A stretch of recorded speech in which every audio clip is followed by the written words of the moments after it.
Hey guys, and welcome to the final qualifier of this season of Death Before Dishonour. The winner of this four-man kind of mini-tournament that it's now become is going to go through and book a slot into the finals alongside the other qualifier champions. I'm not going to mention their names just yet in case you guys haven't gone back and kind of caught up on those qualifiers, but should be some good fun. We have some crazy talented players left in this big old tournament. We had a load of guys competing, been going on for quite a few hours now, and up first we have the mighty Erwin Smith, playing under the name of Iskander Two-Horned, up against Pugno Bon. Did Troll Country vote for Trump over Biden? So let them guys sort out their matchups and the like. And after this, we have Leopard, a previous finalist as well, true champion, up against the fan favourite, Papa Palpatine, representing DBD. Should be some good stuff. His namesake is in the tournament, so should be some good stuff all around. Hope you guys are strapped in and excited, grabbing some snacks and the like. Other maps are Ishan and Ken Woods.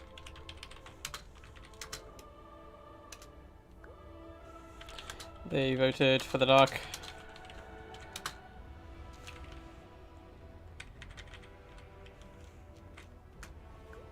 Cool. So these two champions are going to be going head to head, both pretty experienced veterans of the tournament scene in general. So I'm expecting some pretty heated stuff. And probably, going all the way, hopefully. I think last qualifier we had a load of games which went all the way to kind of like the rubber match, which is good stuff to see. State troops don't get fed, why would you feed dead men? I like the fight and talk coming in already as well. What was Death Clock's Griffin name? Oh, I'm not sure, bro. This title sounds very dwarf. Let the games begin! Yes, Eric, what a movie. I actually really love all the Batman movies. I know they've got a lot of like plot holes and stuff, but still they're very entertainment and they were kind of a big stepping stone in general for comic book movies. War with Halflings. So what does Pugnabon pick? For the Dock of War. Awesome stuff. So, Pugnabon is going to be picking Norska, banning Empire and Bretonnia, which is two good bans in general. Actually, yeah, Empire, I don't know, I see a lot of people counterpick Empire with Norska, but Bretonnia, yeah, it's pretty rough. You basically have to get good engagements with Famir and Skinwolves, and there's quite a lot of counters as well. But Pugno looking to try and rush on the smaller map, which is probably a good idea, and he's probably faced Erwin a few times as well in tournaments, so knows that he's a very good Bretonian player. One of the best, actually. It's very scary to face his stuff. And a Duck of War, War of the Halflings. Who would win, a load of Halflings or a load of Ducks? I think there's only one answer there. Oh, if you mean Deathclaw, yes, Deathclaw is very scary. Yeah, Christopher Nolan did wonders. Yeah, he really kind of transformed all of that stuff, and it's interesting to think like arguably the biggest genre in cinema right now is superhero movies. Would that have happened for if it wasn't for those original Batman trilogy? It's hard to tell. Let's see. Oh no. Oh no! And we're kicking the stream off with a lovely Norska on Norska mirror match, which is going to be hyper aggressive. So let's just do a little scared emoji. Looks like something was being flung around my room, but we're all good. So Norska on Norska. It's going to be a very short game indeed. These guys are going to yeet towards each other and just slaughter each other in a big old bloody pool in the central of the map. And I have no idea how they're going to play this, honestly. I don't practice Norska mirror matchups, funnily enough, and that's one reason why mirror matchups are relatively scary, because no one really ever practices them. Occasionally you'll see players practice it with their main faction, maybe, but it's kind of the Wild West and anything can happen. So a little bit of mind games perhaps coming in here by Erwin Smith, trying to throw Pugno off his pick. May the best mammoth win, indeed, indeed. What's up, Slayer? How's it going, man? Hope you're all good. Hola! Hola, Skink! What's up, Vit? How are you today? May the Chaos Gods bless this bloodshed. It's going to be very aggressive. There's, like, no two ways around this. Maybe they'll try and out-skirmish each other. That is a possibility of all the skirmish cavalry. But Norska, one of the best swarming factions in the game. I probably would argue them and Greenskins, maybe, off the top of my head. I have to think a little bit more about that. But yeah, overall, they're traditionally a very good swarming faction. Then get into your back line and kind of push you into the corner of the map very quickly. And of course, Troll Country being such a tight and close quarters battle, it's, I don't think there's going to be much hope for Chitin here. Always good when some fake Warriors of Chaos die. We have a lot of fighting talk so far from Palpatine. I'm assuming we are going to be seeing some Warriors of Chaos from him. Good to see any Chaos die. What's up, Bob Trash? And blood for the Blood God, indeed. I'm sure you and you would love all the blood shed for sure. I'm just going to quickly check Discord to make sure there's no questions from Leopard at all, who will be the other semi-finalist. Looks like we are all good. So, it is, of course, going to be the standard 2 best-of-3 semi-finals and a best-of-5 final to wrap things off. And this is the last slot. We're going to have a crazy final stream, which will hopefully be next week. It might be the week after, of course, because it takes a little while to figure out matchups. On a matchup's kind of a day where everyone can make it, because we already have the committed 4 players by that point. And I'm going to have to move back home, so those who didn't follow it. Basically, I had to move out of my house for like a month, and then I have to move back into my house, and I have to do that now on Friday, so it might get a bit messy, but hopefully kind of into next week we'll be back fully raring to go with streaming and the like. Chaos always wins. Always. All Chaos factions are underwhelming because they don't have a Dread Saurian. I feel that's every faction in the game. Apart from the Mighty Lizardmen. But yeah, guys, we're also going to be doing a celebration stream tomorrow, by the way. Probably at 7 PM GMT. I'm not 100% set on that, but it'll be roughly around there. I'm probably going to leave it as a surprise for what the stream is, but it's going to be celebrating the fact we hit 2,000 subscribers just a couple of days ago, which is pretty crazy. So massive shout out to all of you guys for subscribing and supporting me. It's been pretty crazy. We've had a big boost of people recently, and I'm very grateful for that. So we're going to be celebrating and doing a little bit of a giveaway as well, with some duck-themed gifts, which is going to be interesting. I don't think anyone knows what the gift is yet, but we'll have to wait and see. I'll showcase it tomorrow. My cat's pretty dreadful. Hard to lose, to be frank, if Chaos fights Chaos, indeed. Yeah, I suppose Encourage has been nerfed, but in reality I don't think the Shredder was ever going to be the most competitive pick, so I don't think the nerf's going to affect it too hard. It should still be all fine, I think. Yes. Guess I was very confused that some units gave more leadership than Lords. Yeah, I understand that. Like, Lords on the battlefield should be the one kind of encouraging the troops for the most part. Very interestingly, because I know a lot of people complain about like the crumbling mechanic and stuff, and I was trying to think, how did it work on tabletop? Because no one ever seemed to complain about it back then, I don't think, but I guess I was younger, so I probably wasn't as attuned to kind of listen to people complaining and stuff. But basically what happened when you were undead, if you lost your lord, your entire army would start crumbling immediately. So it was pivotal you never lost your lord on tabletop, but they were incredibly powerful as well, and you kind of needed to get them into the thick of the action, which made it a real kind of dicey affair for vampire counts on tabletop. I wonder if they're ever going to try and bring that into the game, perhaps. I feel like it'd be a bit harsh, though. Imagine if your lord died and instantly all your forces just start to break. It could be really painful stuff indeed, and I feel like everyone would just try and snipe the lord then. But it looks like maybe Erwin is indeed ready. He did ready up for a second before coming out, and Pagnabon is ready as well. So we will get things underway very shortly. Ready, good luck, have fun. Awesome to see some good sportsmanship going around. And when Erwin does lock back in, we'll hop in this one. I'd say 75 Grumbling Longbeards would give more leadership than a single lord. It's true, it depends how inspiring the lord is. I mean, if it was, Thorgrim, that's a different situation.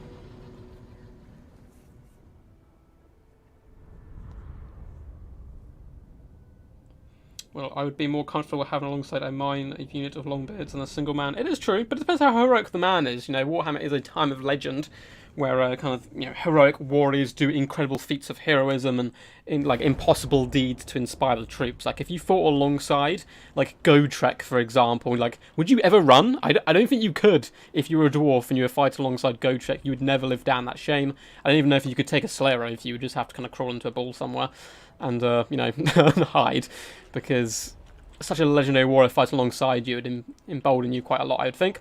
Nice quick loading times, it would seem, and here we are, guys, for the most confusing opening battle of the century as the blue Norskins take on the red Norskins. And for the blue ones, which I believe is indeed Owen Smith here, he's going to be coming with the mighty Wulfric the Wanderer on horseback. Not a bad choice at all. Still going to be able to do that massive debuff and is a bit faster and kind of lighter of a target. We do have a Balefiend of Fire as well as a Balefiend of Shadows coming in with Pit of Shades, which is pretty interesting, and a Fireball. In the main battle line, it is, of course, going to be Marauder Berserkers, the ultimate anti-infantry troop, just going to be tearing their way through enemy Marauders and the like very quickly. We do have some Marauders on the flanks, however, as well, just to give a little bit more width to the build. In the central portion, we do, of course, have a ton of Javelins, triple Marauder Hunter Javelins, as well as double Marauder Horsemen to back them up, and triple Skin Wolves. Skin Wolves are known to be incredibly powerful, and in this matchup, they're going to be pretty good as well. And it looks like this build may be relatively well prepared for what Pugnabon has indeed brought, but we'll have to wait and see. He's a lot lighter in the front lines with Marauders and just a couple units of Berserkers, or just the one in fact, so his front line is certainly going to be kind of under the weather here. However, he does have a bit of a monster mashup.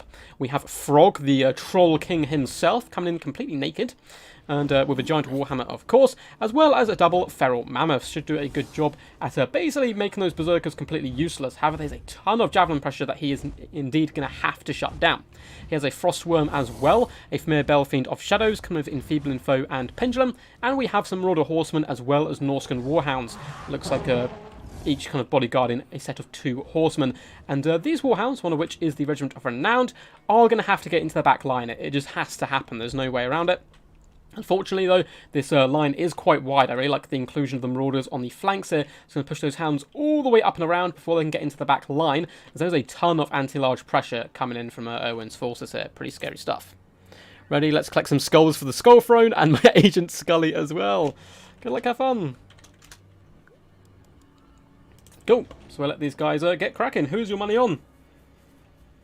The White Dwarf. Yeah, you couldn't run if the White Dwarf was there. But I suppose that's the whole point of, you know, Grombrindle has no fear. I don't know, actually. Maybe, I mean, there are stories, like, historically as well, where people's fear has overcome them so much that they've, like, fled through their own lines, like, cutting down their own men. I know the Romans in the Battle of Cannae got, like, so petrified when they were completely surrounded that they would dig holes in the ground and stick their heads in so they would suffocate rather than facing Hannibal's forces, which is pretty horrible stuff all around. Anyway, Horsemen are going to put pressure on now on the enemy Horsemen, and they're going to trade Javelins across the battlefield. It looks like the Warhounds are instantly darting forward, forcing back those Horsemen of the blue Norscans as quickly as possible. And on the early volley, it looks like Pugnabon did come out on top a little bit. Early Fireball does catch the tail there of the Frost Worm. Of course, has no way of healing as well, so any damage that is popped on is certainly going to pay good dividends. But in come the Berserkers, and this is the scary stuff here for Pugnabon. His front line is going to get absolutely demolished, but in come the Feral Mammoths, dancing all the way through, trying to put as much pressure on these Berserkers as possible. But now the Javelins have pulled wide in 2 different angles, which is good play from the blue Norscans. However, Warhounds have hopped on top of them. We are going to be getting a fat Pit of Shades coming down as well, destroying so many of this cavern. There's no real way he can escape it anymore. Unfortunately, we have a tiny bit of lag there, but it looks like it is coming back into play. Skin Wolves now are going to hunt on top of the Norscan Warhounds though and protect their Javelins. And yeah, these Mammoths are not having a good time. Skin Wolves have now got in and surrounded. You saw the Javelins split in 2 different directions there, making it harder for them to be shut down. Fantastic play though by Pugnabon once more, hopping into the back line on these Javelins. And a big breath attack coming down as well over the corpse though of a dead Mammoth, which is a huge loss this early on. Wulfric is now being hunted himself by a mighty Frost Worm, which is pretty scary stuff, but the Feral Mammoths are getting deleted here. As you can see, Javelins still fully operational and tearing apart the Mammoth and breaking him rather quickly, and the front line of the Red Norscans has just been run over, which is kind of to be predicted. However, Frog is here alive and happy, and he is hunting down Skin Wolves, and if there is a way to force off these Javelins, perhaps there's a way back yet. Unfortunately, Wulfric has been hit with a Scroll of Shielding, allowing the Frostworm to do pretty good damage overall, but then get surrounded and javelined to death, which is rather scary stuff for sure. In the distance, we can see that the blue Norscans are indeed running over some Marauders, chasing that value off the battlefield, as he doesn't want it coming back, doesn't want any comebacks possible here. And it looks like the Pugnabon's Horsemen are now thrown into Berserkers, which is a good target all round. Frog, however, is completely surrounded here by many a scary foe, and yeah, this is going to be a quick victory, I think, to the mighty Erwin Smith, coming out of the gate aggressive. And I think his build was just a really nice counter to the double Mammoth play. That was very quick. Hopefully you guys managed to catch that as I was going along. I was kind of machine gun firing facts at you there. through the battle, as it was just a absolute slaughter. Both sides lost a lot of troops. You can see one of the Fimir Belfiends as well got assassinated pretty well, but the builds there for the Norskans just really kind of helped out. And you see fantastic damage values across the board from these javelins, despite the fact they still had pretty decent ammunition left on the end. And you can see the mammoths, unfortunately, not getting the biggest damage value. 300 gold here, 500 there, simply isn't going to be enough to pay for them, but an absolute madness game. GG, pure madness. So, pretty crazy stuff. Quack Ronan, how is it going, bud? Hope you're all good. Haven't seen you in a little while. So, I hope you're doing well. I'm excited to see some more action from you as well. So, let's let them know. Ishan is the next map. And let us update the scoreboard quickly. So that is going to be a early lead there to the mighty Erwin Smith, which is going to be a 1. Of course, guys, this is a best of 3, and the finals will indeed be best of 5. And it looks like, of course, as to be expected, Owen is going to be going for Bretonia, which is his #1 faction, banning Skaven and Vampirates. Pugglebon is a very good Lizardman player as well, I believe, if I remember off the top of my head. But that matchup has become a little bit dicey now. Experienced Bretonian players like Owen do know how to deal with the Lizardman box from now on. I think the way to go actually may be hunting packs there, but that could be my bias to my favourite fire doggos and the like. Von Arcadius, how is it going, my friend? Hope you're all good.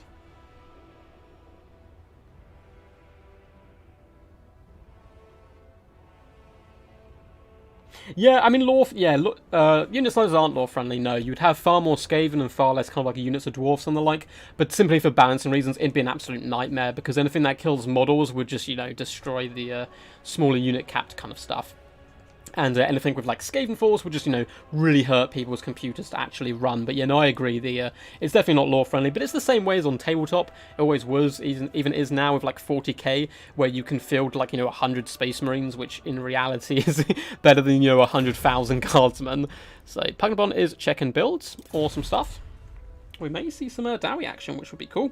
Yeah, Monster Mash for the win. Well, unfortunately, the Monster Mash kind of got javelin to death, which was a bit of a problem, and it was always going to be an uphill fight there. Pugglebon certainly had to try and wrap those warhounds round, and he got into the back lines multiple times, but there was just too much, too many Norskans in the way who could kind of slaughter them.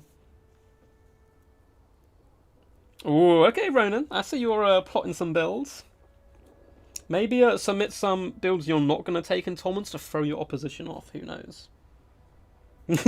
What madman does it take to main Bretonia? There's a few. There's Erwin, and that's about it. No, there is a couple. Prussian Prince is a deadly Bretonian player as well. He's a really scary Bretonian player. I am more quacky than ever. I am indeed. I am doing all good today. I'm just excited to see some more games, see some more glory. And then we'll be on to the finals of Death Before Dishonour Season 6. It's pretty crazy. I was looking back at the early seasons as well to see how far we've come, and it's some pretty awesome stuff. Pugglebon is going Lizardmen, yes, a man of the people.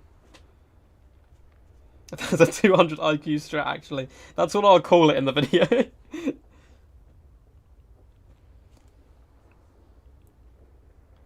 Guys, just looking through chat quickly. What's up, Petersborough? How you doing, geese? Hope you're all good, man. I saw you were streaming earlier. How did it go? I don't know if it was Warhammer or not. What are you doing for 2K? So, tomorrow we're hopefully going to be doing a 2,000 subscriber special stream. And I'm thinking it's most likely going to be a clan civil war, either a King of the Hill or a tournament tomorrow, which would be pretty good fun. And there is going to be a giveaway as well. So we'll probably do it similar to how I did a giveaway last time, where people can join the Discord. I'll make a channel. They can put their name in there, and I'll randomly let kind of Siri on my phone decide at the end who is, going to be the winner. Looks like Pugglebon is ready. Saying good luck, have fun. I don't know if we've had Pugglebon on the channel before. We've definitely faced him a few times on the channel, but I'm not sure if we've had him in a semi-final yet. But very experienced player, and man after my own heart with those mighty dinos. Sounds good. Yeah, it should be some good fun. I'm really looking forward to it. Just gonna have a little sip of water so my voice can survive.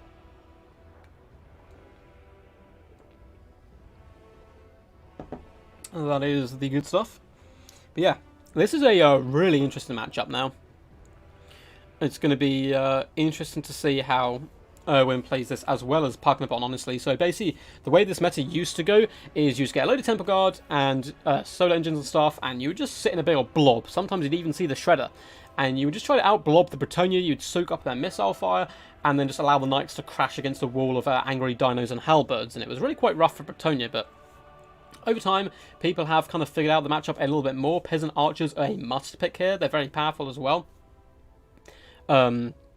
The changes to poison certainly helps them out as well, where you don't poison your own troops, so you can cycle charge with the knights, all the while, you know, shooting them with the bowmen and the like, with no threat of friendly fire.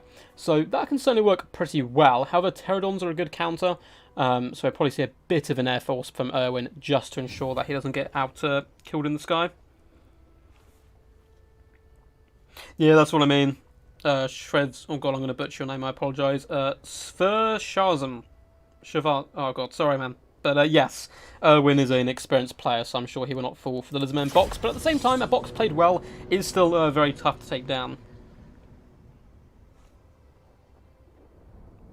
Yeah, that's a good idea, Palpatine. Actually taking the Spearmen, you're given less valuable targets, still doing the anti-large, and they have had an increase, I believe, to AP, I want to say, to their armor piercing, in the latest patch. So hopefully they're more viable, because they're one of those units which I pretty much never saw beforehand.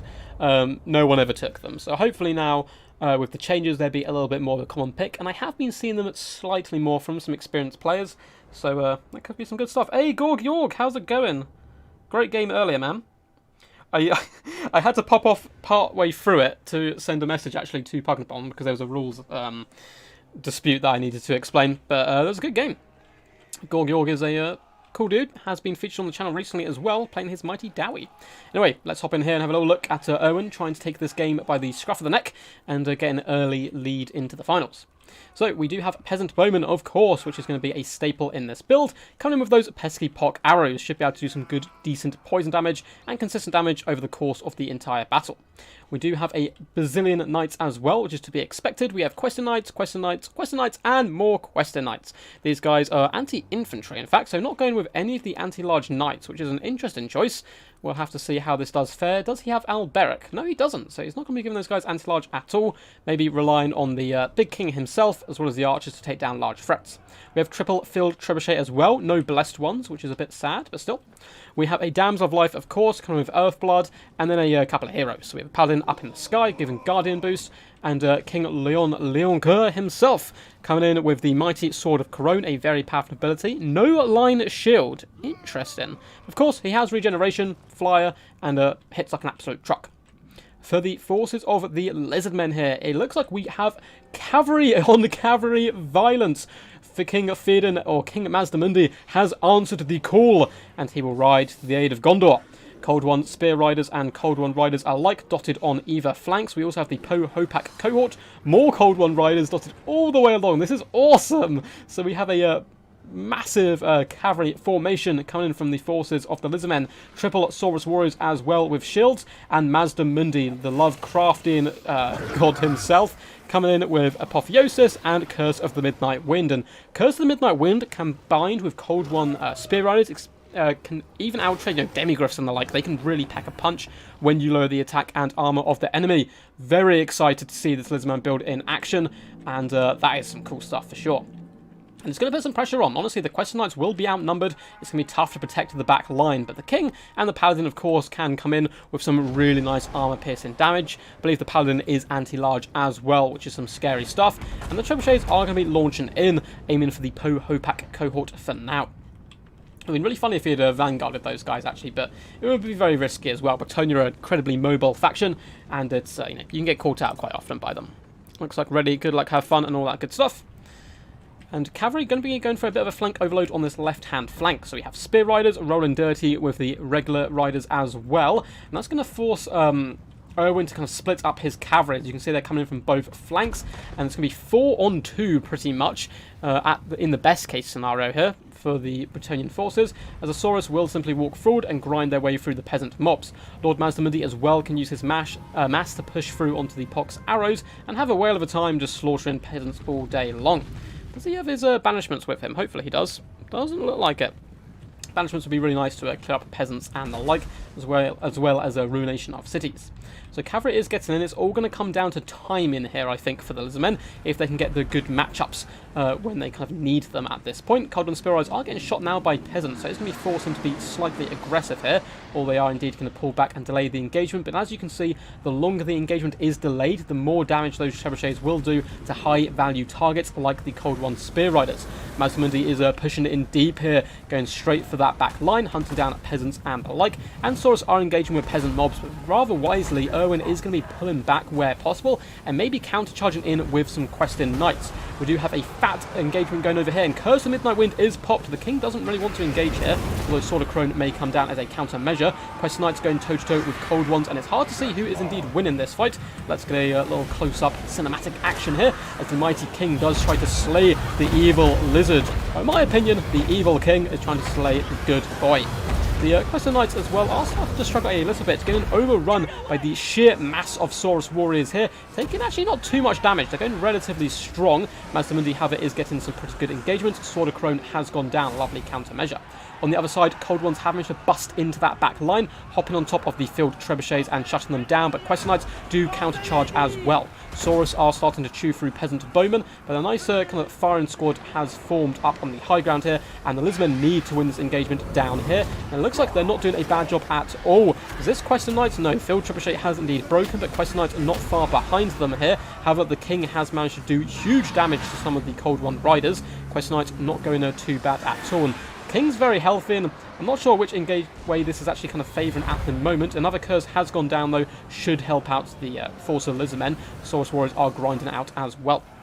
Questing Knights helping to clear up some Cold One Knights here in the back lines. However, it looks like some Cold One Riders have managed to get free and going to be darting uphill to shut down these archers and field trebuchets, which should be a really nice kind of, boon for the lizardmen. Actually, they do whirl around though, which this does kind of happen now with the new change to mass. If one guy gets caught on the unit, the entire unit does sometimes whirl around, which is kind of really frustrating. But still, peasant mobs do get Earthblood as well as this field trebuchet, but it's pretty much done for at this point. Saurus warriors are going to be able to carve them through, and it looks like the Questing Knights are running for the hills, but Pugnabon decided not to chase or finish off that trebuchet, which could be a little bit of a mistake, but he really wants to push into the central pocket here and to kind of bring his forces together. It looks like we do have some Cold One Riders who are going to be sallying out here to deal with the peasant bowmen, and the king does indeed abandon his peasants, deciding instead to go to his buddy the paladin and the damsel, which is tactically the better choice, but will the peasants ever forgive him? I suppose it won't matter, because they will be feasted upon by Cold One Riders. Looks like a little bit of lag has kicked in here, but it's clearing up again, luckily.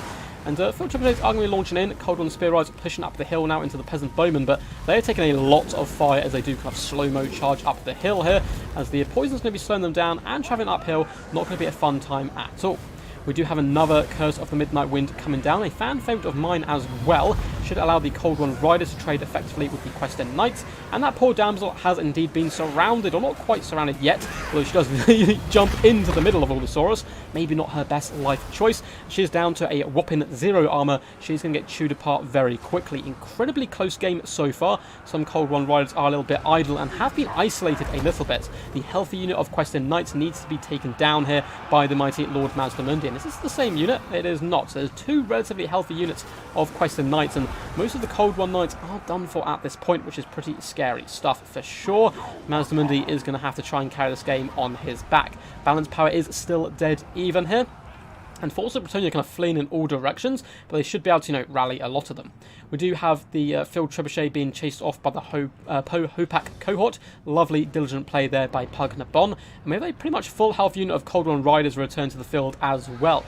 Not the spear variety, however, but still can be very useful in big engagements and help support the big Lord Mazdamundi. The main threat here is the king. I'm a little worried here for now for the force of the lizardmen as we kind of take in scope of what remains on the battlefield, but they're not quite going to have enough to bring down the mighty king himself. He's consistently getting healed up at this point and can kind of play the long game at this point. Earthblood's coming down on the Questing Knights as that damsel is wavering, but she's still in the fight for now. The ever-loyal Saurus warriors are pushing up the hill as well, getting into hand-to-hand combat here with some glorious peasants who are immediately terrified and start to run away. It's not a good life to be a peasant, and I don't blame them. Lord Mazdamundi is scary, and yeah, they're going to run for the hills. Saurus Warriors are all very healthy, however, all 3 units, and Saurus, one of the best units in the game for kind of value-wise, in my humble opinion. Very good mid-tier infantry. Sword of Crone does come down. It's going to be debuffing the Cold One Riders and Lord Mazdamundi, who has desperately popped in to try and save them. Saurus Warriors as well will do okay damage to Questing Knights. They don't have the worst weapon strength at the end of the day, coming in with a 52, which is pretty good stuff. Lord Mazdamundi, though, is starting to struggle. If he can come in with a Cursed Midnight Wind, perhaps there is hope yet for this engagement, but the lack of mobility left on these Saurus Warriors is really going to stifle them, allowing the Bretonnians to pick and choose the engagements a little bit better. The Damsel of Life is simply going to be able to escape as well now, unless the Poe Hopak can hunt her down. They probably want to hunt this Field Trebuchet where possible. A lot of the Questing Knights are getting beat back though. Mazdamundi is a scary combatant indeed. However, they can simply use their added mobility to flee and heal up once more. Lord Mazdamundi, desperately trying to assassinate that Damsel of Life, is now isolated up against the Paladin and the Mighty King, who does swoop in here. Very lovely rear attack on Mazda. Still thick boy though, coming in with 3,000 health. Saurus do need to get here and support if possible. I think if the Lizardmen can unite their forces, they still have a good chance. Poe Hopak cohort finishing off some peasants and Field Trebuchet crewmen. Mazdamundi incredibly low, needs to maybe pop an Apotheosis or 2 on himself and just stack with these Saurus Warriors and make a kind of last-ditch, last stand. If a well-timed curse could help them drag down the Mighty King and Paladin, but that Damsel being alive is some scary stuff, but she does indeed rout for good this time. Looks like the Cold One Riders thinking about going in to try and help out the Poe Hopaks, and this is one problem that is going to form. So if Pokemon does do what I say and kind of, unites as one solid force, the Trebuchets, there's at least 2 active online, and he's going to have to trudge across the battle, taking consistent damage as he does do so. And it looks like Erwin may have this game kind of, on his terms at the moment, as that Damsel rallies on the very edge of the battlefield. If she can pop 1 more Earthblood, that is some, pretty scary stuff for sure. Questing Knights getting healed up, and I think that may be the end. But Mazdamundi going strong for now, surrounded by a absolute horde of Saurus Warriors, are going to waddle to the high ground here to make a desperate last stand. Peasants fallen from the sky. Hey Summation, how's it going, bud? Hope you are all good. So the Damsel is going to be running with her Questing Knights, which makes sense. And yeah, it's literally going to be coming down to the final engagement. Bretonnia are going to be chasing off all units. Looks like they have shattered them for good, though. Not anything that's going to be coming back. There's 8 Cold One Riders in the distance, but I don't think they're going to have too good a time. Field Trebuchetmen can now hop on top of these Trebuchets and launch shots into those Saurus Warriors, which is scary stuff for sure. It looks like this other unit of peasants may be going to be running all the way over to this side of the battlefield just to make the Lizardmen trudge that a little bit further, which, makes sense. Looks like Trebuchets are indeed focus firing down at these Saurus Warriors rather than Lord Mazdamundi, realising that if they can isolate Lord Mazdamundi, he really does not stand a chance up against the King. King does come in for a ballsy play here, but luckily managed to avoid Zlack's roaring charge there. And although the Apotheosis is going to be coming down to heal up Mazdamundi once more, I just don't think there's much chance. The King is going to regenerate up to full health, and the longer the game goes on, the more the Damsel is going to be able to pop Lifebloods. Or Earthblood, sorry, down on the Questing Knights, which is going to make them, really hard to deal with. Field Trebuchet up to only 29 kills now, but it's done some pretty decent damage. The King does indeed charge in once more, doing some lovely cycle charging. Mazdamundi has managed to get his tusks into him at this time. Foe Seeker being popped, though, should allow the King to escape. He's pushing through the Saurus Warriors, and yeah, he's going to be able to escape relatively scot-free there and get back up into the sky, which is, I think it's going to be a painful kind of slow death here for the forces of the Lizardmen and the mighty Pugnabon. Paladin has come in now and gets a massive rear hit on him there from the mighty Lord Mazdamundi, and he is now surrounded by Saurus Warriors. He's only on a Pegasus, he's not on such a mighty beast, so he may struggle to get out of here. As you can see, he's very slowly pushing his way through these Saurus Warriors who are holding the ground, and this Paladin not having a good day at all, although Zlack is going to decide instead to go after the King, perhaps realising the only way into this is to finish him off and, hope to maybe get a tear out or something in the late game. But Sword of Crone has gone down, lowering the melee defense and armor of all these troops, and the King is simply going to be trotting away, escorted by the Questing Knights. And the Paladin does come in. He's been damaged pretty badly, but he should be able to help finish off the Lord himself, down to just 1,800 health. Although the Questing Knights, despite the amount of healing they've got, are wavering at the sight of such mighty ferocity. The king did actually fall back there, which could have been a disastrous choice there, because the Sword of Crone was no longer active on all these troops, and the paladin has indeed been terrified and dealt with.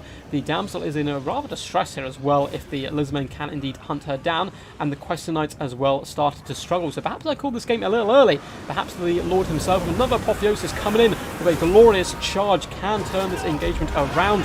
It's unlikely. There's always hope when the Mazda is still active. Question Knights are going to be fleeing for the hills. The Saurus Warrior gets sent flying there. Perhaps the poor fella is going to get back up though. He's a loyal guy. Going to come back into the main fight as the king does disengage once more. Let's see, are the Trebuchet crews firing? It looks like they've actually been taken down. Some Saurus Warriors pushing through, although that other field Trebuchet is now back alive and active and being protected by some shattered peasant mob. So they're protected as they run by, perhaps. Paladin is now being dealt with. Heavy blows from the mighty lord. I think charging the Paladin in with the new changes to mass is really risky. He's simply getting pinned in and not able to escape. But now he is routing, he will take the best and best possible route to safety. So routing isn't actually always the worst, because otherwise he would have been pinned in and killed. Damsel is going to run for the hills. One unit of Saurus Warriors has, of course, now been isolated. It did indeed push forward to try and shut down the field trebuchets. However, the king and the Question Knight are now going to have an absolute field day, just popping on them. But Cold-Blooded is active, allowing the 63 loyal Saurus Warriors to hold the line. And they can do some pretty decent damage in consistent combat if the Question Knights allow them. And in comes Zlak as well, punishing the king for such heresy as going after his Saurus Warriors. Saurus Warriors are rallying as well. Good play, though, by Erwin, wrapping his Quest Knights up and around. Always trying to hit the Saurus where Mazdamundi isn't active. But every time they do charge in, they are going to lose a model or two, especially if it is after the mighty Zlak coming in those massive hits there. Paladin does come in for one final farewell, perhaps, before doing a really weird animation and kind of doing a T-pose and floating back up in the sky. King desperately trying to finish off Lord Mazdamundi. It's really interesting to see if he's got enough winter magic for a Curse of the Midnight Wind, which could turn this, but I think he's been mainly using it on Apotheosis, and yeah, Sword of Crone is now active. However, the Quest Knights are done for. Paladin is close to breaking, but so is Mazdamundi, down to just 900 health.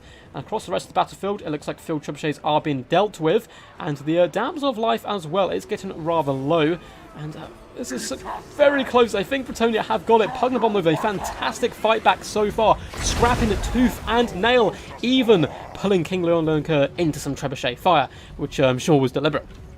Unfortunately, it looks like the Elizabeth are going to go down there. Very well played, though, to Pugnabon. What an attempt at a comeback there. I thought there was no chance, and he clawed his way back as fast as possible. But also, fantastic play by Erwin. We will be seeing him in the finals. Question Knights managed to get those good engagements and fantastic value all round. Managed to get the better engagements up against the Cold One Riders. After the initial hit, it looked like the Lizmen were in kind of the uprising there, I suppose, getting good engagement on the right-hand side. But unfortunately for the mighty forces of Pugnabon, the king was too strong, doing over 10,000 damage. How did the trebuchets do? Pretty good stuff as well. Big damage across the board. Very well played game. GG. Great battles. See you in the final, Erwin. Tune in to stream to see when you are up. Cool. Very good game. Yeah, that was a crazy good game. Crazy. I got a little hyper there as well about it, so apologies if it was a little intense. Cool. So up next we will have the mighty Papa Palpatine taking on, I believe it's Leopard. Leopard's a really cool player, actually. I believe we saw him in a final before. Top guy, and be interested to see him in here. So we are going to boot out Erwin there, let him know that he can come into the finals, and we'll get the other two guys in. And the first map will be Iron Sand Desert, which is going to be followed as well by River Maxon and Excavation Site. So let's message the guys, let them know they're up. Actually, I'll change the scoreboard first and give these guys a chance. So that was indeed a 2-0 victory there to Erwin, and we'll be seeing him in the best of 5 finals. Actually, we'll wait to people load in so I know which way they are. So Papa Palpatine is on the left. Hey. Coming in with the classic hello there. So we will have Papa P on the left. That means we have Leopard on the right.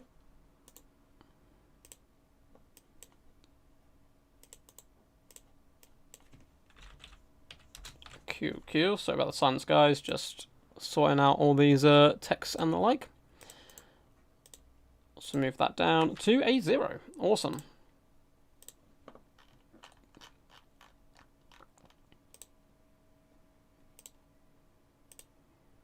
And checking for everything. Cool. Just make sure we had no questions on Discord and the like. Let's see if we can find Leopard. There he is. Boom. The champ himself. I believe he is representing Italy as well. So he does represent the Italian community. Britannia done if they don't snipe Maz. Yeah, that was close. Honestly, that was very close. I thought it was going to be kind of... I don't know, it swung so many ways. Like, Lisbon dominated early game. Britannia clawed back and looked almost unassailable in such a dominant position at that point. And then all of a sudden, just fantastic micro, fantastic use of Mazda, managed to claw their way back in the game. Quest Knight after Quest Knight fell before the mighty tusks of Zlak there.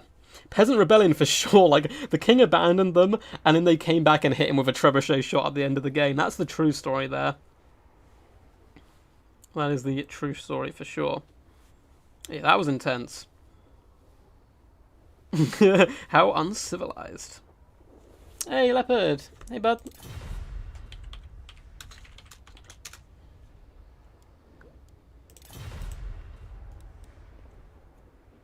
Leopard, push hard. What's up, Nero? How's it going? So your clanmate is here, representing CLL. Can you let me... Oh, that's... What is the clan name? Also, I know the tag is CLL. And Palpatine representing DBD, one of my own boys. Cool stuff. So let's have a quick look to see who picks and bans first. So it is indeed going to be Leopard to pick and ban.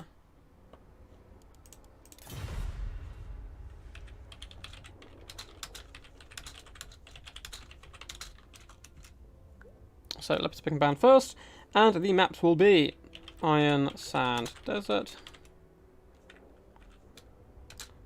River Amaxon, and Excavation. Side are the maps. Cool, there we go. What's up, Magnus? How's it going, man? If we can get 35 likes, then a rubber duck will drink a litre of tea. I'm afraid I am the most un-British, like a British person. I don't drink tea, I don't drink coffee, I don't really like to chat too much about the weather.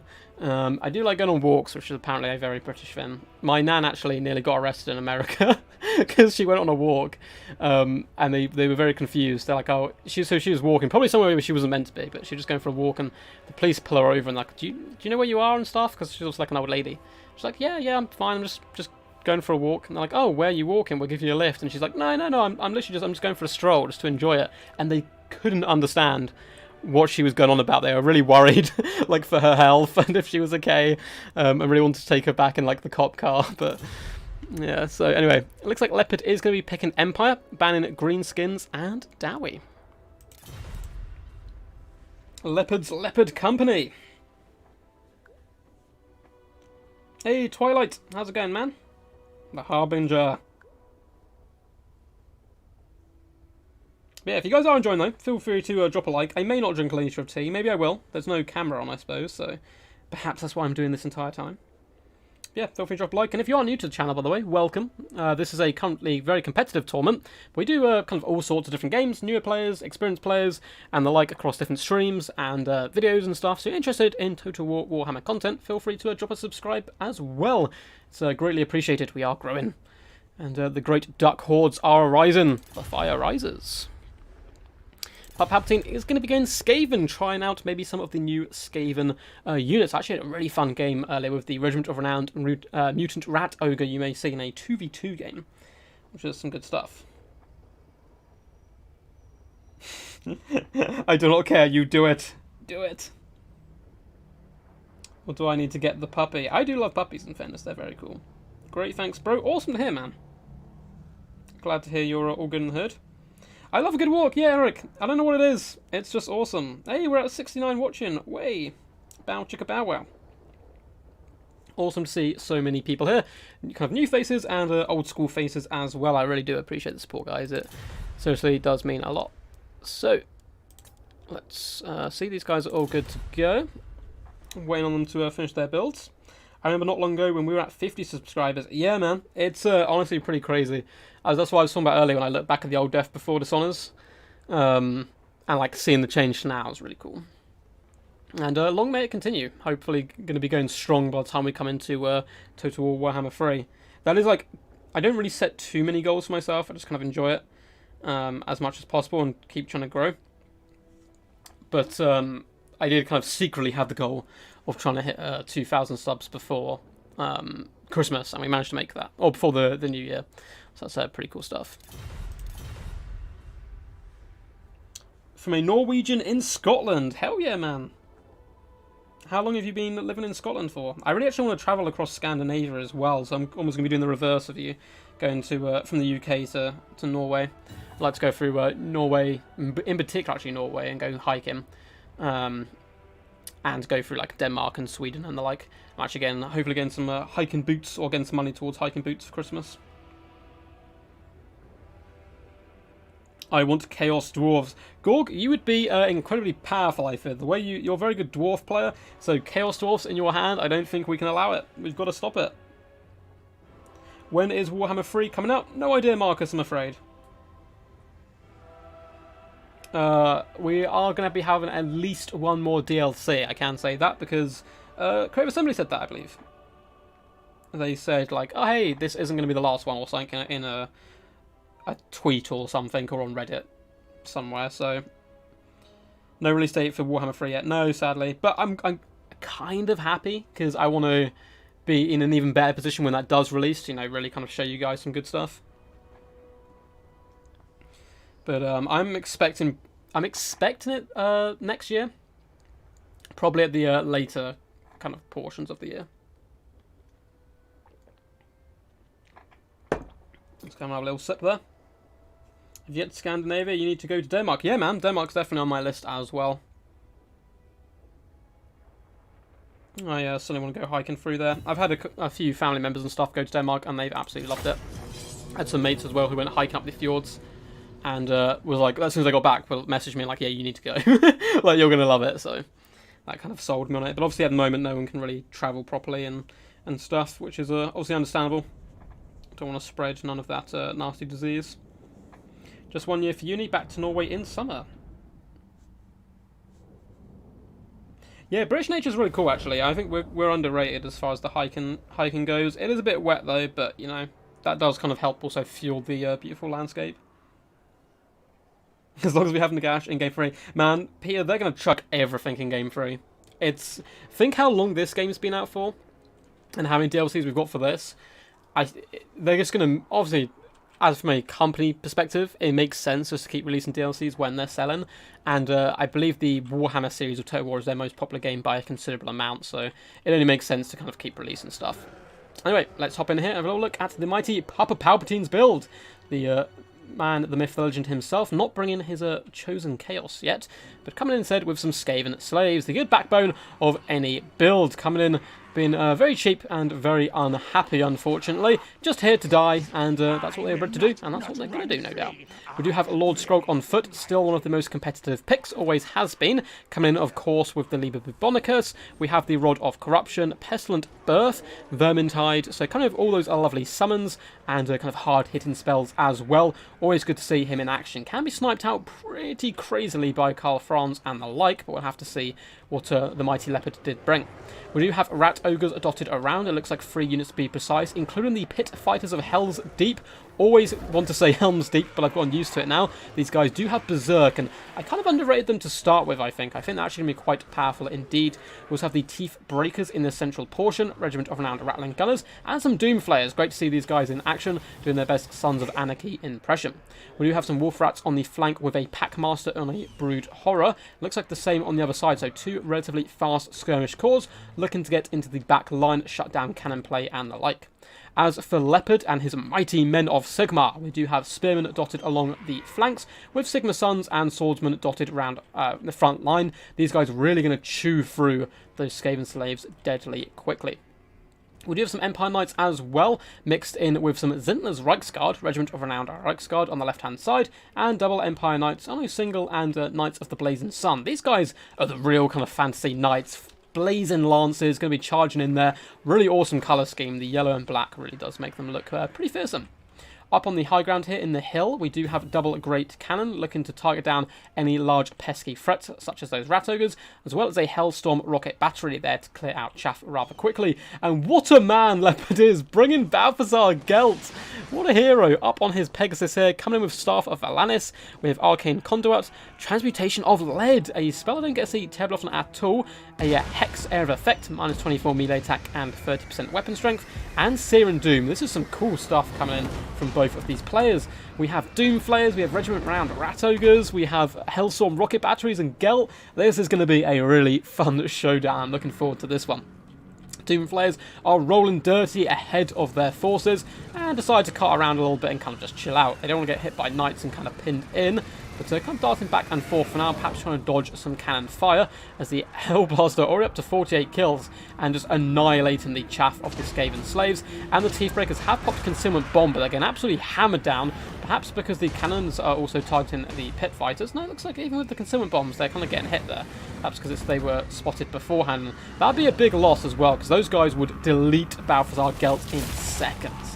So it looks like Empire Knights did charge forward. Lovely counter-punch though coming by Papa Palpatine. So a bit of back and forth. Knights charge in to try and shut down the Doom Flayers, and then Rat Ogres charge in to shut down Knights. It's kind of a classic back and forth. Over on the flanks you can see the Wolf Rats as well as the Pack Masters lining up. Certainly going to be eager to hop into the back line where possible, really trying to wrap around. Looks like there's plenty of room though to get around, which is good to see. The force of Skaven continue trying to push through where possible. Lord Stroke is charging. Good luck, have fun from both these combatants. Rat Ogres are charging in as well, trying to hit the Knights of the Blazing Sun, as those guys are forced back. But in come Empire Knights as well. Really good kind of cycling in and out of units here from Leopard. It looks like we do have a Transmutation of Lead going down. It is mainly on Clan Rats, Skaven Slaves, and the like. One unit of Rat Ogres, but nothing too scary. More Rat Ogres do charge into the fold as well. Hellstorm Rocket Battery is up to 77 kills, but probably not the greatest value. It is trying to finish off the Teeth Breakers, who are currently obstructed. We have a nice summon of Plague Monks in the back line as well, who are desperately trying to get in and shut down the Great Cannon plate. The Knights of the Blazing Sun have charged in, pinned to them in place as well. We have Clan Rats being summoned, who are going to be able to dart in as well. Over here, Doom Flayers have finally got into some decent engagements, running over swordsmen and the like, but the Brave Men of Sigma do charge in with their spears, and they're going to be, pointing them with, hitting them with the pointy end, trying to drag down these mighty Skaven, who just kind of cackle and roll through. The Skaven have some of the coolest units in lore and in the game. Empire for now though, doing a pretty decent job. Wolf Rats have been counterpunched with Knights of the Blazing Sun, which is a bad scenario for them, but they have managed to use their added attack to help the Packmaster. Of course, they have anti-large, overwhelm the Knights of the Blazing Sun, terrify them away, and now they can get into this juicy back line. Over on the other flank, a similar situation is happening, but Gelt does drop down with all his knights to try and really pound down the Wolf Rats. And if you can isolate this Packmaster, he'll certainly have a good opportunity to drag him down. Packmaster is very fast, and with a whopping 95 speed. Poison's useful as well, but they are relatively squishy, only 40 armor and not the most hit points in the game. Teethbreakers are now finally shooting in, but it is only into Spearmen and the like. They're certainly going to be helping support Lord Stroke. There's a lot of force of the Skaven do start to rally to the cause. And it looks like Doomflayers, as well as this Brutor, are now going to shut down all of the artillery, which is a really nice play. And it's going to come down to can the Skaven overwhelm with the Empire Knights, as well as Balthazar Gelt. And there's a decent amount of Rat Ogres left on the field. However, it does look like the Knights are going to be getting a good engagement on the Wolf Rats. Transmutation of Lead has come down, and Packmaster as well really going to suffer here. He's losing that melee attack is quite bad for him here, but Rat Ogres are going to be charging in to help support, but the debuff is still there, which is worrying stuff for them. Packmaster is literally had enough of these cannons, slapping the terrified crew around and blowing up cannons as well. And good diligent play by Papa Palpatine all round. He's going to be hunting down these units, not allowing them to come back to the field to shoot into the late game. We saw what that could do in the previous game where those trebuchets managed to return. We do get a lovely Sear and Doom coming in, actually slaying some of these Rat Ogres, and that could be enough to break them as well. As you can see, they are starting to waver here, but still there are more foes around. Knights of the Blazing Sun come for a lovely downhill charge into these wolf rats, looking to try and break them as quickly as possible and save the Empire Knights. Good play by Leopard, trying to claw his way back into the game, but he is starting to struggle as army losses does indeed kick in. Geltmeister has been hunted down by Double Pack Master. It's some scary stuff, and it is going to be game 1 here to the mighty Papa Palpatine. It looks like the game may have crashed. Well, we've got a little bit of lag here, but it is game over. Army losses has actually fully kicked in. Hopefully no one did drop there, but we'll simply get everyone back in if needs be. The Wolf Rats did kill the Knights, yes, Magnus, with the help, though, of the mighty Brood Horrors. Leopard did drop from the game, but that's fine. We'll pop him back in there. That was game over. GG's. Good stuff. So yeah, you can see like big kills across the artillery, but the cannon's got pretty good value, but unfortunately the Hellstorm rocket battery not so much. Did force back the Teeth Breakers though, who still only, didn't be able to do much at all. Really got 43 kills, but they're all kind of on Spearmen and the like. The real MVPs here for Papa Palpatine were definitely the Brood Horrors, which were with the Pack Masters, getting some pretty good value across the board, combined with the Wolf Rats, which is where I think Wolf Rats can shine. People tend to quite like use them on their own, and on the charge they will get destroyed by Knights. But if they're rolling with a Pack Master, you don't want to charge cheap Knights in, because the Pack Master will return the favour and delete the Knights, which of course isn't good for anyone. I love the pick of Balthasar Gelt though, so Leopard a true champ for that as well. Can't believe that actually worked. GG. We will get Leopard back in. Actually, I don't need to ask that, so I'll send Leopard an invite, see if he's still online. Hopefully his internet didn't cut out. Where are you, Leopard? Cool, we'll give him a couple of seconds. He might need to reset his Wi-Fi or something. Cool. I'll change the scoreboard and just, yeah, we can talk a little bit and give him some time to hop back in. So, Palpatine is going to be taking the lead here into a 1-0 lead, which is good to see for him. Let's see if we got a message from Leopard yet. So we pop back in. And we will change the map as well. Yeah, exactly. That's what I mean. Their leadership is weak, so they can get hit by, anything. Dark Riders, and they tend to take a lot of shock damage and then run from the field, which is bad for them. I can see Leopard is hopping back online, which is good. But because the Pack Master's there, he'll keep them fighting a little while longer, and as well as be able to do a way kind of large amount of damage back in return as well. And that was an interesting pick. It looks like Palpatine hadn't tested out too much, saying he couldn't believe that worked. But yeah, it was good stuff. It was a very sketchy start with obviously his front line just crumbling and taking a lot of damage early on, a lot of losses from the artillery pieces, but when he wrapped around the flanks, that was pretty good stuff. Yeah, strong game so far, man. This has been some scary stuff. Welcome back. Oh no. Hopefully, okay. Hopefully we don't have too many issues there, and we'll pop over to River and Maxon. River and Maxon up next. It's so nice to get the first win in a best-of-3 situation, because now Palpatine, it's kind of not a secret that his main faction is Chaos, but he doesn't even have to play them here if he doesn't want to. He can kind of risk a faction he's maybe less adept with, and then go in for and use them in the back pocket for game 3. But it looks like he is going for the kill, trying to finish this one early, and immediately popping up for Chaos, banning Vampire Counts and Greenskins. But cool stuff. What do you guys think of that battle? Very nice build from Leo, indeed, but Papa surprised him with the cool setup as well. I agree, Twilight. That's a fantastic way of summarising it. It was a really cool build from Leopard. Again, a little bit off meta, but it kind of worked early on. It was just unfortunately for him, he kind of had to commit all his Knights to one flank in order to stop the Pack Masters. But because of that, then they got on the other side and shut down the cannons and the like. Oh no, Leopard left again. Hopefully he's not having too many issues. The actual game, there wasn't too much lag. We had a little tiny bit in the Heat 1, but it wasn't too bad either. You okay, Leopard?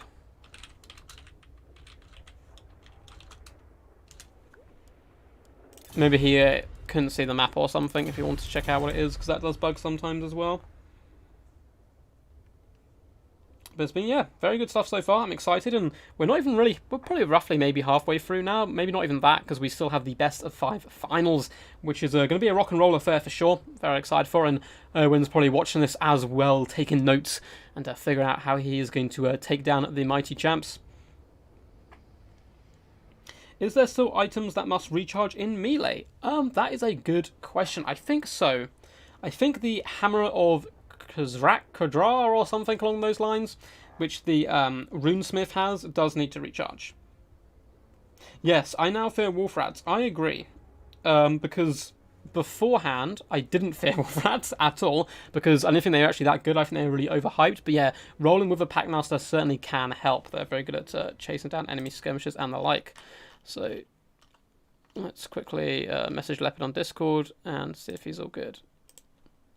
I have to restart game 1 second. No worries. Go. You're just restarting the game, which is all good.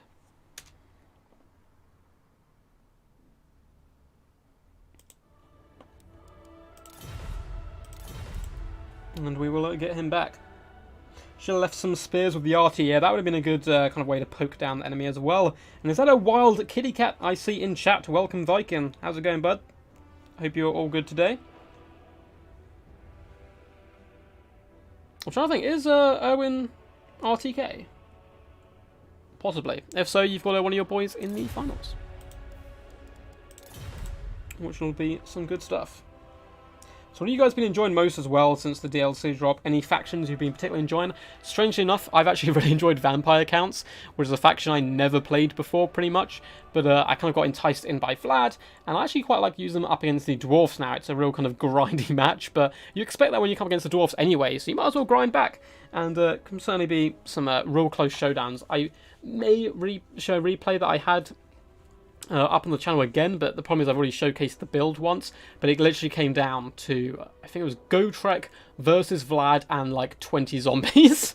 It was ridiculously close. So let's check Discord. Yeah, looks like hopefully we are back. And let's see who picks. Are you taking Brett? Cool. Perhaps we'll see some Britannia. Yeah, Erwin. Is Erwin from your clan? I can't remember. I always get it mixed up. Owen Smith, by the way, if you're questioning who Erwin is, or he goes by like multiple names. Giles as well is his other name, I think. Okay, looks like Leopard isn't going to be taking Bretonia. He's trying to figure out which faction he's going to bring to take on the mighty forces of Chaos. It's going to be some scary stuff. I know we've got some Chaos fans in chat as well. No, I knew Prussian Prince was in the Grand Finals. I was just wondering if Erwin was also part of RTK. I couldn't remember. I felt like he was part of a clan, but I may have just got that completely wrong. He's not. Okay, perfect. Yeah, that was my mistake. He's an ODM, that's the one. Okay, perfect. Perfect. That was my bad. And you're no longer an RTK either. Oh god, everything's changing, okay. I get so confused, there's so many clans. But I enjoyed it, honestly. We have to have some more clan wars soon as well. Try and get Leopard and stuff back in for a clan war against DBD, perhaps. I'm also going to... okay, 1 second, no rush. I'm also going to try to host some clan wars as well between, like, you know, separate clans that I'm not part of as well. Let's have a little sip of our drink and wait for these boys to figure out their builds. That is the good stuff.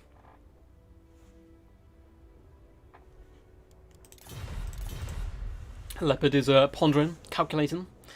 What would I do in his situation? It's kind of tough because you don't really want to bring a hard counter to someone like Palpatine, who is like, he knows Chaos inside out, and most people have faced him know this, so you don't want to bring a super hard counter because he's probably faced that 1 billion times on ladder. You probably want to find somewhere a little bit in the middle. And it looks like Leopard is indeed going to be going High Elves. A very interesting showdown. We may even get to see a rogue Imric here, which can do pretty good. He can kind of pound down a lot of the Chaos forces. Now, historically, High Elves do struggle up against large entities, in my opinion. Yes, they have loads of halberds, yes, they have loads of archery, but they're elves and they get flung around quite quickly. So those big, large targets will push through the halberds and start munching their way through the archers, which is, of course, not what you want if you're the high elf player, which is some pretty scary stuff. And it looks like Palpatine actually had a build prepared for this as well. But the changes to mass may affect this a little bit. Perhaps there is hope now for units like Phoenix Guard. If they get good surrounds on chariots, good surrounds on, medium-sized monsters, they can pin them in and do decent damage. And of course, high elf hero blobs with, Alariel and like Double Noble and the like are very potent and deadly. Looks like Leopard is raring to go as well. So let's hop in here, guys, and see this number 2. England versus Spain. Now, that'd be some good fun. Although, DBD is kind of like from everywhere, to be honest. Why join a clan, asks Gorg Yorg. It depends for different reasons. You don't need to join a clan for any reason. But if you want to just, hang out with people, train with people, and just, have a good chat, it's a good time to kind of get involved with a clan of people who like the same game as you. And you get involved with clan events, which of course do kind of go on. And honestly, clan events are pretty fun. It's like joining a team in a sport. You don't need to join, say, like, I don't know, a tennis team. You can just play tennis solo, but there's bonuses to joining a team. Gives you good training partners, good people to discuss tactics with, and theorycraft and that type of stuff.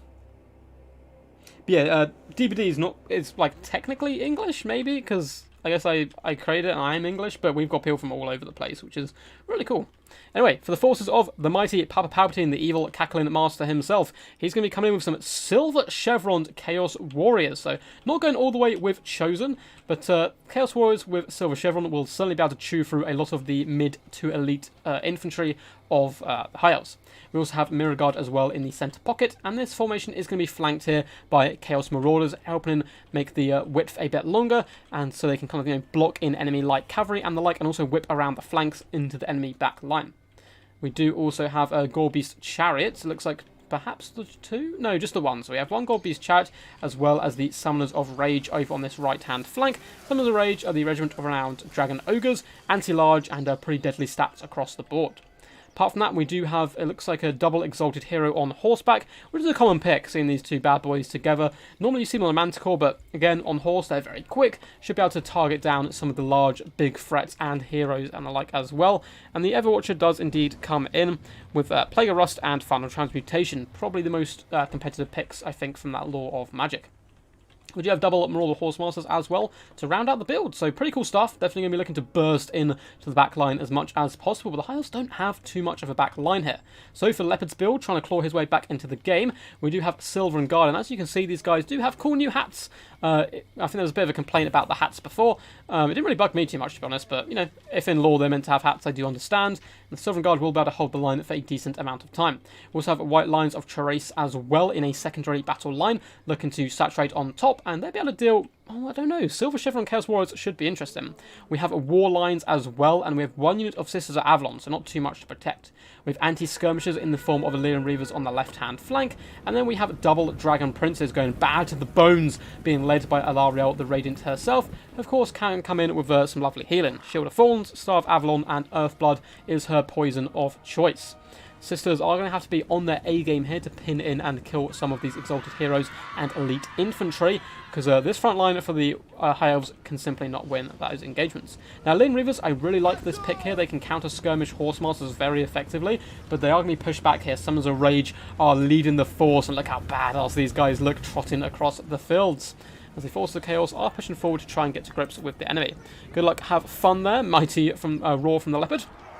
And some Mirror Guard are going to be raising their shields and just chilling for now, starting to push forward. It'll be very interesting to see where these Sisters do indeed target. It looks like for the most part, High Elves are starting to fall back to the tree line, maybe a little bit scared of the Dragon Ogres and the like, but that is going to isolate a few of these units on the left-hand side. Gorebeast Chariots are contemplating charging in, but seeing that the Dragon Princes on the prow are going to decide to fall back instead. It looks like we're going to get a bit of an overload on this left-hand side from the High Elves and the Chaos. Gorebeast Chariots do bundle their way across the field, trying to shut down the Silver and Guard, and they're going to fling these Elves pretty far here. War Lines as well having to pull back as the main battle lines do start to engage, as the Dragon Princes come in for a thunderous charge onto those Chaos Warriors, sending them flying, but in come the Gorebeast Chariots with a lovely counter punch. And Gorebeast Chariots have pretty decent AP as well. Of course, they're designed to deal with infantry, but they can punch these guys pretty heavy, as well as a Final Transmutation catching those princes. But an Earthblood is going to keep them topped up as well. Looks like the Horse Masters are currently the focus of attention from the Sisters, who will delete these guys from the game relatively quickly. It looks like Marauders as well are just kind of moving around, trying to protect these guys as much as possible from those pesky Illyrian Reaver archers. Summons of Rage are going to be charging into the front line to counter-punch the War Lions, which has been some pretty good play from both players so far. Good engagements from Leopard, and you can see Papa Palpatine trying to be quite patient and counter-punch wherever possible. However, the Sisters are now unleashing hell upon the Summoners of Rage, but oh no, this could be a disaster. Alarielle just in the nick of time, lovely micro by Leopard, does manage to pull these two Exalted Heroes through the Dragon Princes, which could be bad news for those guys. Nearly got her caught out there, but lovely spot in the late stages there. Summons of Rage are falling back now, taking pretty consistent firepower, and Chaos Warriors are doing, a pretty decent job in the front line up against the White Lions, although they are still slowly losing. In the back lines, the Gore Beast Chads have been surrounded here by a mixture of War Lions as well as Dragon Princes, and they're not having a good time. However, the Summons of Rage are here to save their buddies, coming in, but it looks like, once again, good micro by Leopard, pulling back the Dragon Princes and the War Lions. So, unfortunately for the Summons of Rage, all they're doing now is fighting the Silver Guard, who of course have a bonus against them. Horse Masters are being forced off as well. These dogged Illyrian Reavers have been a real pain. Looks like a little lapse there, though, as some of them do charge into Marauders, but apart from that, they've done a good job forcing off and keeping the Horse Masters away from the Dragon Princes, which is just what they want to do. We do have a big Star of Avalon going down. It looks like the Mirror Guard have managed to force their way forward to help surround the Dragon Princes with the double Exalted Hero. It's not going to go too well for these Dragon Princes, although there are some Spearmen as well trying to give aid where possible. In the back line, the Ever Watcher, the almighty chicken god himself, is managing to walk over Sisters of Avalon, which they're not going to be having a good time. Although it looks like the Ever Watcher may be coming after a snipe on Alarielle, and he's flapping at those big wings, hunting her down. She is really fast here. War Lions as well that come in with a clutch counter punch. Leopard is a master of that tactic there, managing to save his troops multiple times. Shield of Thorns has gone down to help assist the Silver Guard in their fight up against the Summoners of Rage, and these guys really need to pull out, although they are fighting Dragon Princes as well, which is a good target for them. It looks like the Horse Masters are both alive and active once more, throwing those mighty javelins in, and this is an incredibly close game. Looks like the Summoners do drop down their mighty lightning bolt as well. Unfortunately, it doesn't manage to catch these Sisters for too long. The Exalted Heroes are now taking a bit of fire, but at the same time, dealing really nice damage to the War Lions as well. Good pressure from Palpatine.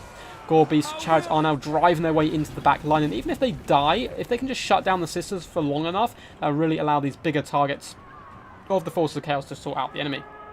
Alarielle is running for her life here, down to 5 health, but she should be able to return, and that's the good thing about a mage card, so even if they're low health, they can still get a good value through that healing. Summons of Rage, unfortunately pinned in here, are going to be getting dragged down here by the Silver Guard, down to 5 mils, but they did pretty good work throughout, and in the distance, Marauder Horse Masters have managed to clear up the Illyrian Reavers, which is really bad news for the High Elves. If Chaos gained map control, that would be pretty scary stuff for sure, although it looks like the other unit of Illyrian Reavers is still alive and active, managing to pin in the Gore Beast Chariot, which is going to allow the Sisters of Avalon to fire point-blank range into them and deal them a killing blow, most likely. Exalted Heroes, both down to about half health, are charging in an attempt to save the chariots. If they can break the Reaver archers, those Sisters probably aren't long for this world. Do love the play, though, of moving them back into the forest with the new mechanics to arch units and the like, so they can actually shoot through the kind of first few rows of trees. Trots are coming in here to hit the Mirror Guards, who do have Stand or Die popped on them, as the White Lions heft their mighty axes to try and deal with the Ever Watcher. And there's a big horde of High Elves now emerging to try and punish the Ever Watcher, but if he does have a final transmutation left to come down, that could be some scary stuff, especially a overcharged one. Dragon Princes are slowly being kited into the Shadow Realm here and finished off. Again, good diligent play by Papa Palpatine. We saw this in the first game, chasing off targets, ensuring they can't come back to get vengeance. We do have a mighty final transmutation coming down, an upgraded one, but a Star of Avalon has counterpunched it. That returning Alarielle could be really key here, keeping all of these Silver Guard nice and healthy. And there's not too much infantry left for the Force of Chaos to deal with this many Spearmen. And yeah, that Star of Avalon doing fantastic work there, keeping these guys all alive and healthy. Alarielle down to just 600 health. But yeah, looks like the last of the Chaos Warriors are going to be forced off here. And the mobility game all of a sudden once again switches in favour of the High Elves. Double Exalted Hero is pretty scary stuff. If they can hunt down Alarielle, that'd be a big boon to the Force of Chaos. Sisters of Avalon are in guard mode, so consistently trying to get damage and force off the Horse Masters, even while kind of taking shots here. And yeah, the Horse Masters want to save their ammunition and get it onto key targets, maybe just finish off the Dragon Princes and Alarielle and the like. She's going to simply dart away, though she is incredibly fast for sure. And the ammunition is getting rather low. Looks like the Summoner's Rage have returned to the field as well, although the ship is wavering only 3 models. And can anything deal with this infantry blob? I'm not so sure. It's going to be tough. Balance power is in favour of the Chaos at the moment. That is because Alaro is so beat up. But nothing's going to be able to catch her, so you can simply come back and heal up this nasty blob. And the Everwatcher is pretty good at clearing out chaff like this, but a Final Transmutation is going to be very pricey indeed. Looks like Horse Masters are trying to line up to finish her off. And it looks like they have actually managed to catch her in a bit of a situation here. They do have a unit either side, but it looks like for the most part she's going to be able to dart away. She needs to get close to this formation, however, otherwise units will be terrified off. And in comes the Everwatcher once more, snapping at her heels, down to just under 600 health. Dragon Princes perhaps going to sacrifice themselves into the Everwatcher to ensure their lady does indeed escape. But now Javelins are going to be finishing these guys off. Double Chevron though, up to 47 kills. Interesting to see how the Dragon Princes did across the battlefield. So it's going to be a bit of a played out game here as Chaos do hunt down the Sisters of Avalon. Certainly want to force them off the field, and it looks like Mirror Guard are going to be rallying it to the cause as well. Of course, Force of Chaos are going to want to use up all their ammunition and save up that Winds of Magic if possible to do another Final Transmutation. We've seen both the stars, so one more would probably finish these guys off. Although Sylvan Guard do come in with that magic resistance. I believe it is 20, no, it's 30%, which is scary stuff for sure. Double Exalted Hero still just trying to shatter the Sisters of Avalon before they can, start hunting down Alaro and the like. She is hiding in the forest right now. Arcane Conduit has been popped, so perhaps trying to save up for some Shield of Thorns or Earthblood. But the longer she stays and hides, the more and more white lines will flee. Mirror Guard even going to be able to get in here and do a little bit of damage. It looks like we do indeed have an Earthblood coming down though. But yeah, it could be a bit of a chain route here as the white lines are starting to suffer quite badly under the tyrannic approach of the Everwatcher here. Sylvan Guard, though, still going relatively strong, 37 models on one unit and 53 on another. Mirror Guard desperately trying to come in here and gain some more value. They've done pretty good themselves, though. 80 kills is good stuff for sure. And, every Sylvan Guard they can kill will, add up, I suppose, over time. Roller Horse Masters are trying to cycle charge, but getting caught up in the trees a little bit is going to put them in a bit of a pickle. And where are those Exalted Heroes? It looks like they are currently miles away, pushing through the forest in a hunt for Alarielle here. At this point, though, they probably want to just come over here and, delete the white lines of Trace and the like. Everwatcher is consistently going to be hunting down Alarielle where possible, and it looks like she has been pinned in by the Horse Masters here. And yeah, she takes a bit of a clobber in there, and her leadership is wavering, and she is broken, and that is disastrous. It was such a close game with a few heals. If they could kill the Everwatcher before he could get a Final Transmutation down, these Sylvan Guard would be an absolute nightmare to deal with. But with her going off the field, maybe though these Roller Horse Masters are starting to waver, so perhaps Alarielle can yet return. Incredibly low on health though, 30, and she is indeed dead. I think the leadership on the Sylvan Guard simply isn't going to be enough, but fighting in the trees up against the large threat, it was a good answer to get back into this game as Exalted Heroes as well.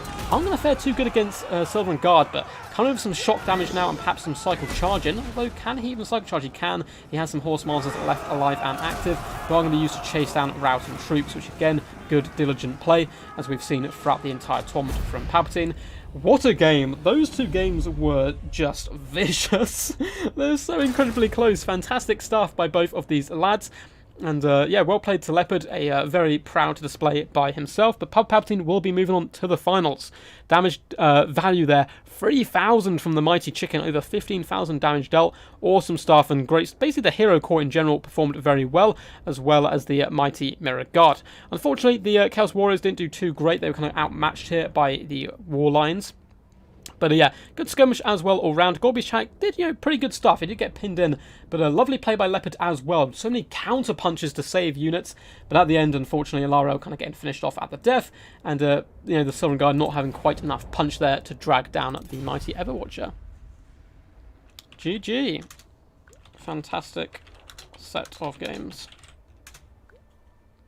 Yeah, Chariots certainly do have a hard time pushing through boxing infantry now. Fantastic stuff. So, Erwin, if you'd like to hop in, bud. I don't know if I have you... Oh, there you do. Boom. There we go. Got you on the friends list. So, let's quickly change the map. So, we are going to be moving it to Storm Demon. And I will change the scoreboard in just a second. So 2-2-0s from the semi-finals. Am I being blind? Oh, yeah. I almost being blind. But very close games from all of them, honestly. Very good stuff for sure. So let's hop onto OBS quickly and update the score. So that was a 2-0. And let's change the text on the right back to Erwin Smith.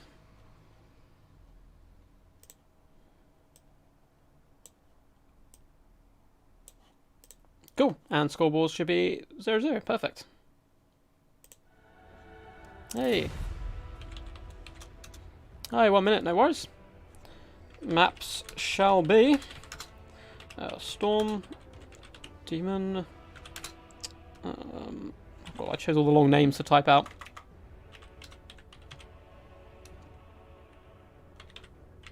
Oh well, if I spell them wrong, they'll get the general gist, I'm sure. Alpine Ridge, of course, as is tradition. Duskwatch Plateau, which is a map I haven't actually used yet in tournaments, but I'm interested to try it out. And Kelp and Goldust.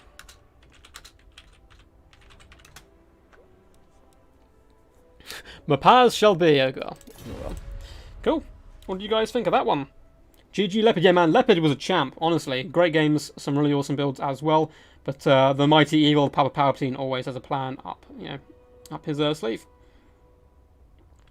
And here comes Big Bird in the back 9, indeed. What's up, Prussian Prince? How's it going, man?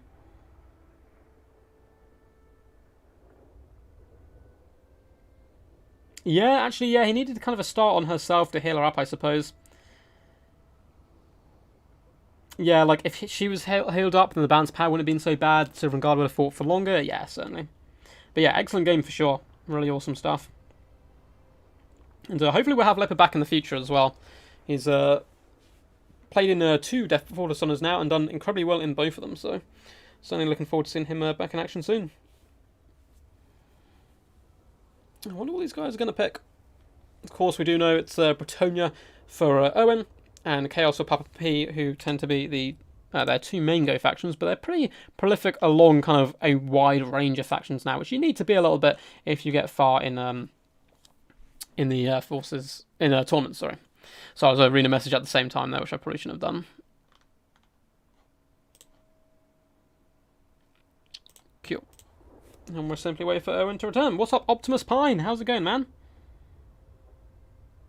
I'll become Hey! I love the puns. We'll have to see. And of course, the winner of this, it's best of 5, but the winner of this will book their slot in the grand finals of this season. If you don't want to hear who won the previous ones, please cover your ears now, I suppose.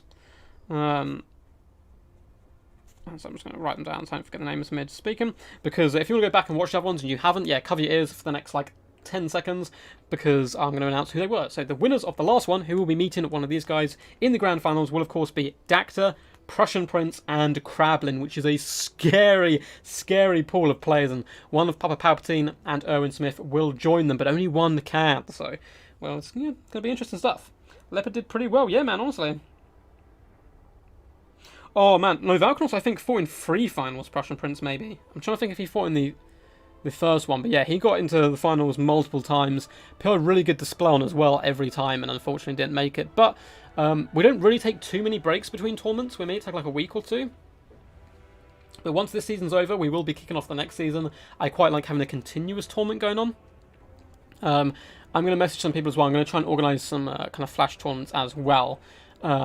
Maybe in a different format, but I'll get back to you guys on that when I actually know for sure what I'm going to be doing. Anyway, it looks like we are going to have a Bretonia and banning Skaven and Lizardmen. So coming straight out of the Great Strong. I'm not sure if it was 2 finals or 3 finals. Oh, he might have lost in the semi, says Butcher Bird.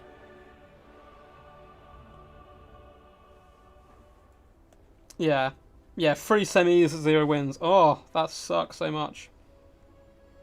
Yeah, Dacta is scary. And the problem is Dacta was scary with Wood Elves before the DLC. And now they have a DLC, so he's going to be one to watch for, I think, in the finals as well.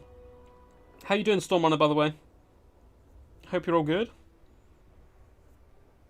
It's good to see so many of the admins in here as well, who help me out huge amounts, honestly, with these tournaments. Even without realising it, just like answering questions and stuff while I'm trying to sort something out is really useful. In one semi. Ah, there you go. But still, 3 semi-finals out of a possible 4 is still, you know, a fantastic showing, but it's kind of sad as well that, you know, couldn't book his way into the final. Palpatine is indeed going to Vampire Coast. But yeah, Valkonos does actually host tournaments himself as well. I think I got to the semi-final of his once and came up against Ronan, who is my kryptonite, my bane.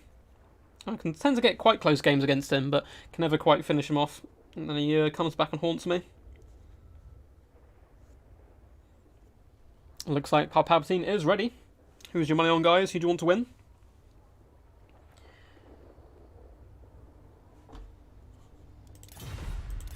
Question, have you been enjoying the, I don't know if you've been, like, live streaming any of the new campaigns or anything for Total War Warhammer, but if so, have you been enjoying them?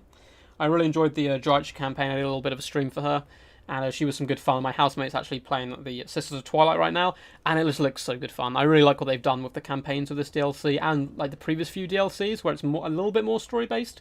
You still can paint, you know, the map your colour if you wish, but you kind of get a bit of both with some of the DLC factions, which I quite like. And I'd like to see kind of pushed in a little bit more as well into Total War Warhammer 3. I don't know if the base factions all need this. I mean, the Vortex was a really cool idea, actually, and that kind of worked. So something similar to that, and then individual campaigns for DLCs and stuff, I think could work pretty well. Has Evenstar played in any more of your qualifiers? No, I actually... Yeah, I'd like to see Evenstar play a bit more, because there was a bit of a rules break, but it was kind of a grey area, so I basically told him he can do something, but it was fine for him to carry on playing. But he like wanted to drop out because of it, which is, you know, I really want him to get, you know, come back and play in more tournaments and stuff. Because there's really no like bad feelings. There was just a bit of a game mechanic you can abuse a little bit, which I decided you can't really do in the tournament. I played both of them very little. I recently came back to cards in Warhammer 2 tournaments. Oh, you're doing tournaments again? Awesome. I'll have to try and nip into a few of them as well. The problem is most people host tournaments on weekends, and I work weekends, which sucks. Hopefully, like long term with the channel, I might be able to drop like a day of work or something in the not like near future, but relatively near future actually. I don't know, maybe like 6 months or something, possibly. Who knows? I might be able to like drop a day of work, and then I'll actually be able to play in weekend tournaments and host weekend events.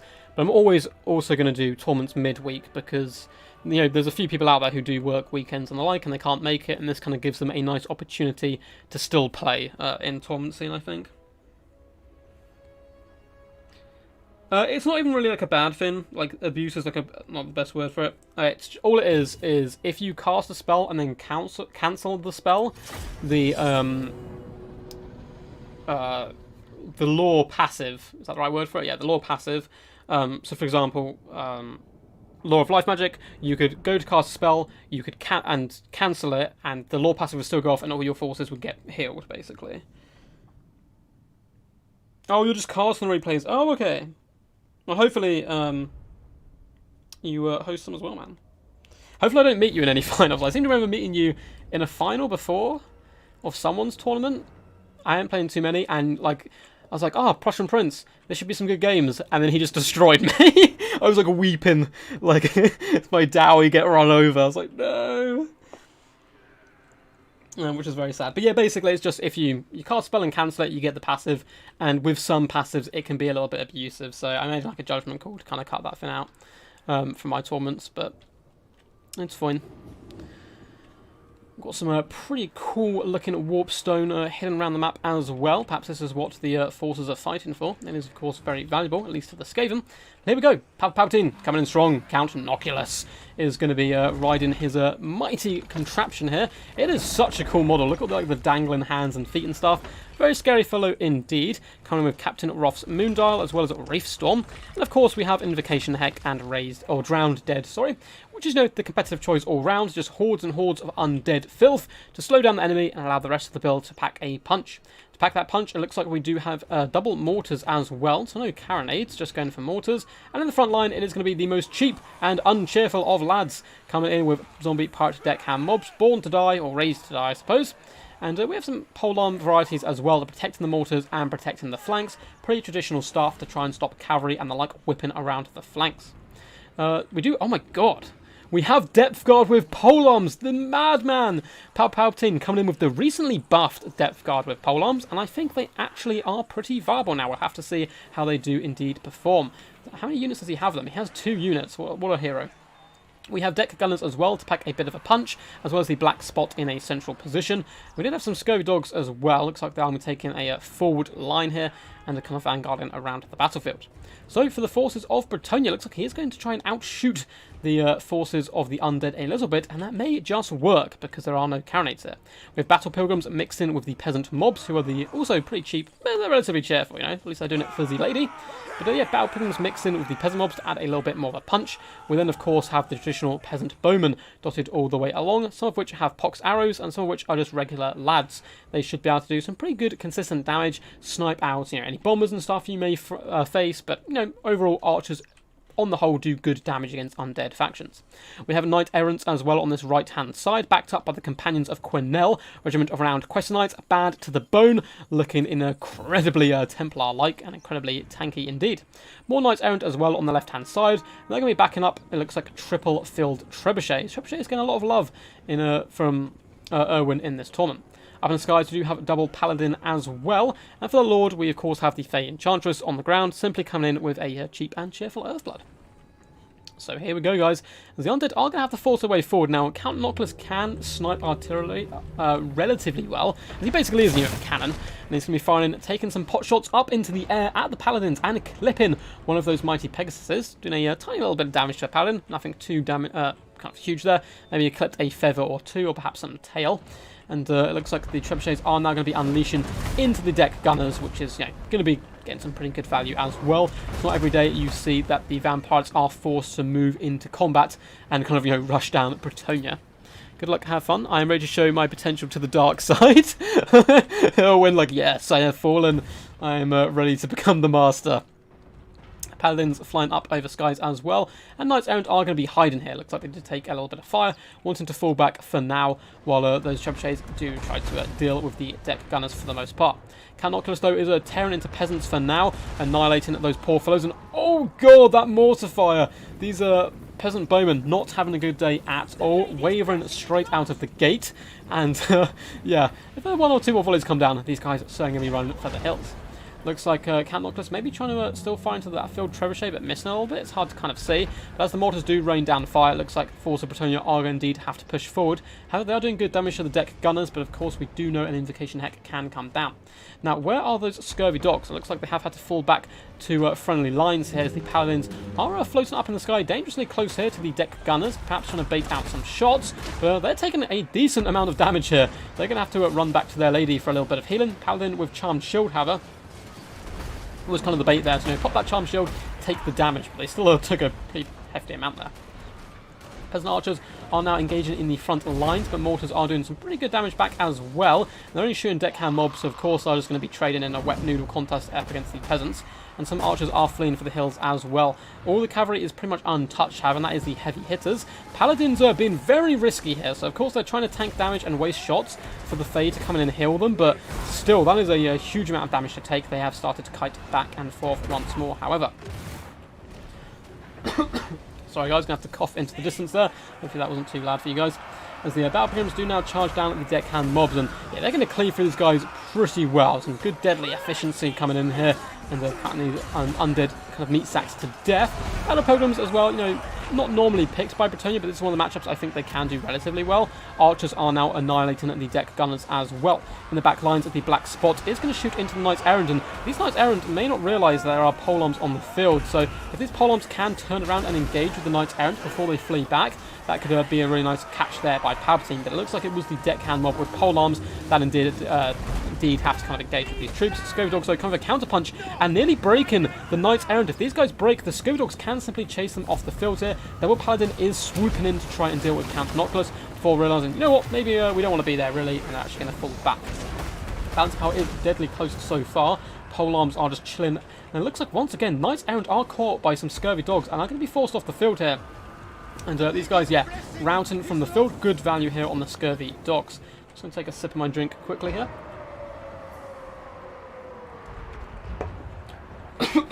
Yeah. There we go. Trying to keep myself alive again.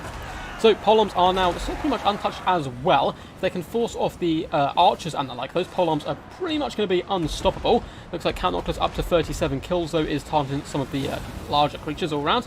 Paladins once more as well are taking big hits there. Count Noctis doing some massive damage out of the gate. We do have a summon of the deckhand mob in the back line, who are now going to put pressure on the bowmen who have nowhere to run. They can run towards the enemy, or they can run back into the enemy, which is some scary stuff for sure. Companions of Cornell have been beat up as well quite heavily. Now we do have a paladin darting into the back line, trying to finish off that mortar. There are zombie deckhand mob polearms available though. Well, going to be doing some nice damage, but they shouldn't be able to finish off such a mighty foe as a paladin. But the black spots have turned to engage, and a massive shot comes raking down the line there, killing some of his own zombies, but massive damage to the paladin. A summon as well by the mighty Palpatine on the gunnery mob is going to shatter that paladin, and that is a huge loss right there for the forces of Bretonnia. Now, it looks like the polearms and mortar crew have been dealt with on this right-hand flank. Depth Guard getting a little aggressive here, shutting down the Battle Pilgrims. And, you know, these guys have the hunger. They're going to be able to get in here and heal up quite nicely as well. Peasants are wavering all across the line, and some very patient Scurvy Dog play. Scurvy Dogs are now getting in the back line, looking to shut down the field trebuchets. With a good play by Owen as well. Can be bringing back those Knights Errant to deal with those pesky doggos, but not before they probably shatter at least one unit of the field trebuchets. Maybe not. The field trebuchet crew actually are holding relatively firm there. Our Paladin is falling back as well, and over on this side, looks like we have an okay engagement for the force of Bretonnia. They do have a lot of cavalry here, although the Depth Guard with polearms have now engaged, which is scary stuff. You see they're coming with some really cool animations as well, swinging their mighty weapons around. And yeah, these cavalry do not want to stay in this engagement, although an Earthblood may help. Count Noctis, if he can fire into all of these peasants, is going to be, yeah, very nasty for sure. The peasantry has indeed fled from the Mighty Knights, who are getting an Earthblood, but still taking massive damage. And it looks like the Scurvy Dogs most likely going to get caught and dealt with here by the Paladin. However, one of the field trebuchets was indeed forced off the field. Maybe it will rally, maybe it won't. We'll have to wait and see. But it looks like the vampires are a little bit in the ascendancy here. They are going to have to push up now that their mortars have indeed been dealt with. And they do have summons on the field, which maybe, you know, overinflating the balance of power a little bit. And Count Noctis is incredibly low on ammunition, so perhaps these knights will be able to drag it out in the late game. Somehow, Papa Palpatine, with the Dukes of the Century, has somehow got back into this back line, perhaps looking to just suicide the Scurvy Dogs now, considering that, you know, they're going to get caught and dealt with. Do manage to break Peasant Bowman and hop on top of the field trebuchet once more. Looks like that secondary crew is going to be able to return it to the field, however. And over in the distance, we have deckhand mobs simply chasing down peasants and peasant archers. What a ferocious game so far. This has been a very tightly and hotly contested one, but there's still a lot of undead troops left on the field. Count Noctis up to 52 kills. Let's see, can we see the damage dealt? Up nearly 1,500, so not been talking about, you know, the worst of the targets so far. Doing a lot of damage to Knights Errant all around, and you can see still doing some good damage here. The Fae is obviously going to be trying to heal up these troops where possible, and it looks like the field trebuchet is back alive and active once more, and Owen desperately trying to rally his peasant bowmen here. They've got a decent length of way to go as well before the edge of the battlefield, so they should probably be fine. And now that the mortars are dealt with, Count Noctis is out of ammunition, the Bretonnia can basically kite the counts here and get as much value as they can. They still have decent ammunition across the board on their field trebuchet crewmen, and they can still, you know, pack a pretty big wallop. Zombie Pirate Deckhand Mob is being finished off by Fae Enchantress. Well, you'd think so, but she's taking a bit of a punch as well. Still plenty of healing in the tank, no doubt. There are some peasants rallying on the flank, although the Battle Pilgrims decided, you know what, we're not about this, lads. We don't want to be here. Nice play, though. Isolating a unit which did indeed overchase, coming in with these Knights Errant who are simply going to absolutely break these deckhand mobs in half with a lovely lance and charge, sending zombies flinging in a green ethereal kind of wraith as well there, wraith power from the Fae Enchantress. Companions of Cornell as well do help run these guys over. So we still do have some ammunition left on the black spot, just going to be poking at that paladin, forcing him wide. Nice charmed shield play though to keep him alive and active, and the undead are now going to be surging forward to try and shut down those field trebuchets, which is the right idea. You see, hunt down one, move on to the next, move on to the next. Looks like we do get a lovely upgraded Unification Heck as well, keeping the Depth Guard nice and healthy. And yeah, these guys are kind of going to be the focus fire of all the trebuchets. They need to take them down, because these guys can just deal with cav, you know, easily, and any peasants and the like who do indeed come along are really going to suffer. Count Noctis is going to have to plod forward now. Not going to be super useful. He's still going to be good as a mage caster, coming in with another lovely shot there onto the paladin. It was getting pretty low and near his healing cap as well. Good play though by Erwin. As you can see, he's going to sacrifice this filled trebuchet, pull it back as well to try and counter the undead forces where possible, and restart a battle line on this left-hand side. Going to be shooting in with archers and filled trebuchets and the like, and this is going to be unbelievably frustrating for the vampirates, but you know, it's going to happen. The peasant bowmen as well are starting to wave, as it looks like zombie deckhand mobs are starting to close them down. I don't know if there's much hope here for Palpatine to you know, shut down any of these units without letting them use up all their ammunition. Black Spot perhaps going to get charged here. It looks like the companions of Quenelle and Knights Errant are returned to the field, and this is risky. Like, I don't know if I would charge in with the Knights. It is good, you are kind of getting free damage, but if you do get pinned in by Depth Guard and the like, and it looks like we are going to get an overcast summon. We're going to get the gunnery mob in here, but very quickly Erwin recognises the situation and decides to pull back. Still going to be taking a few shots in here, but yeah, going to hop over here and shut down this summon play. But it looks like some peasants are breaking it. Peasant bowmen completely gone from a summon of the zombie pirate deckhand mobs, who are now going to be forcing their way forward to the trebuchets, no doubt. And yeah, you can see the deckhands are being forced forward in a desperate attempt to shut these guys down, as the knights were kind of dealt with on this flank and pushed wide a little bit. The gunnery mob has started to rally a little bit here, maybe able to get a few you know, farewell shots into the Fae Enchantress, who's actually really struggling now. She's kind of just trotting very lightly through these zombies, but yeah, she's actually struggling a little bit to get out of there, which is a bit worrying for her, but she does manage to retreat, but not before taking a big old fat shot from Count Noculus. Looks like the peasants are pretty much done for, and the paladin did tangle with the wrong depth guard. These guys are here, they're mean, and they're ready to show the world they are no longer just memes, and they're kind of laughing and, you know, lifting their halberds up in the sky as that mighty brave paladin flees for his life. Knights Errant do take a few shots in the back from the Black Spot, who's still just about going, and that summon of gunnery mob is now putting pressure on these knights who are all wavering. Great play by Owen though, once again trying to kind of find a power base again over on this left-hand flank. The field trebuchets are being forced wide, and committing those knights allowed the deckhand mobs to get in here and shut down trebuchets, because they weren't kind of, you know, where they needed to be protecting these guys. But I do understand the want there to get in with that cycle charging and do some really big damage throughout. Paladin is incredibly low here, probably going to get one more Earthblood, but a lovely fat Invocation the Heck is once again going to heal up these Depth Guard. 74 kills and 32 kills respectively is some pretty decent stuff. I don't know what they've been targeting, if they've been getting a lot of value, not anything crazy, but I suppose it's the threat of them. But they are now getting quite a lot of damage done to them from that mighty field trebuchet, and this is still certainly anyone's game.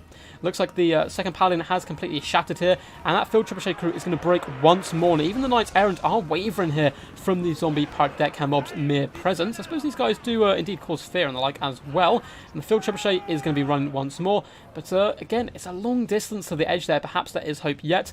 It looks like peasant bowmen have been shattered for good as well, and this field trebuchet is nearly out of ammunition, as well as this one. And yeah, even more Knights Errant actually getting defeated here by the humble zombie pirate deckhand mob, who are struggling to deal, of course, with the companions, who have been a little bit nasty there.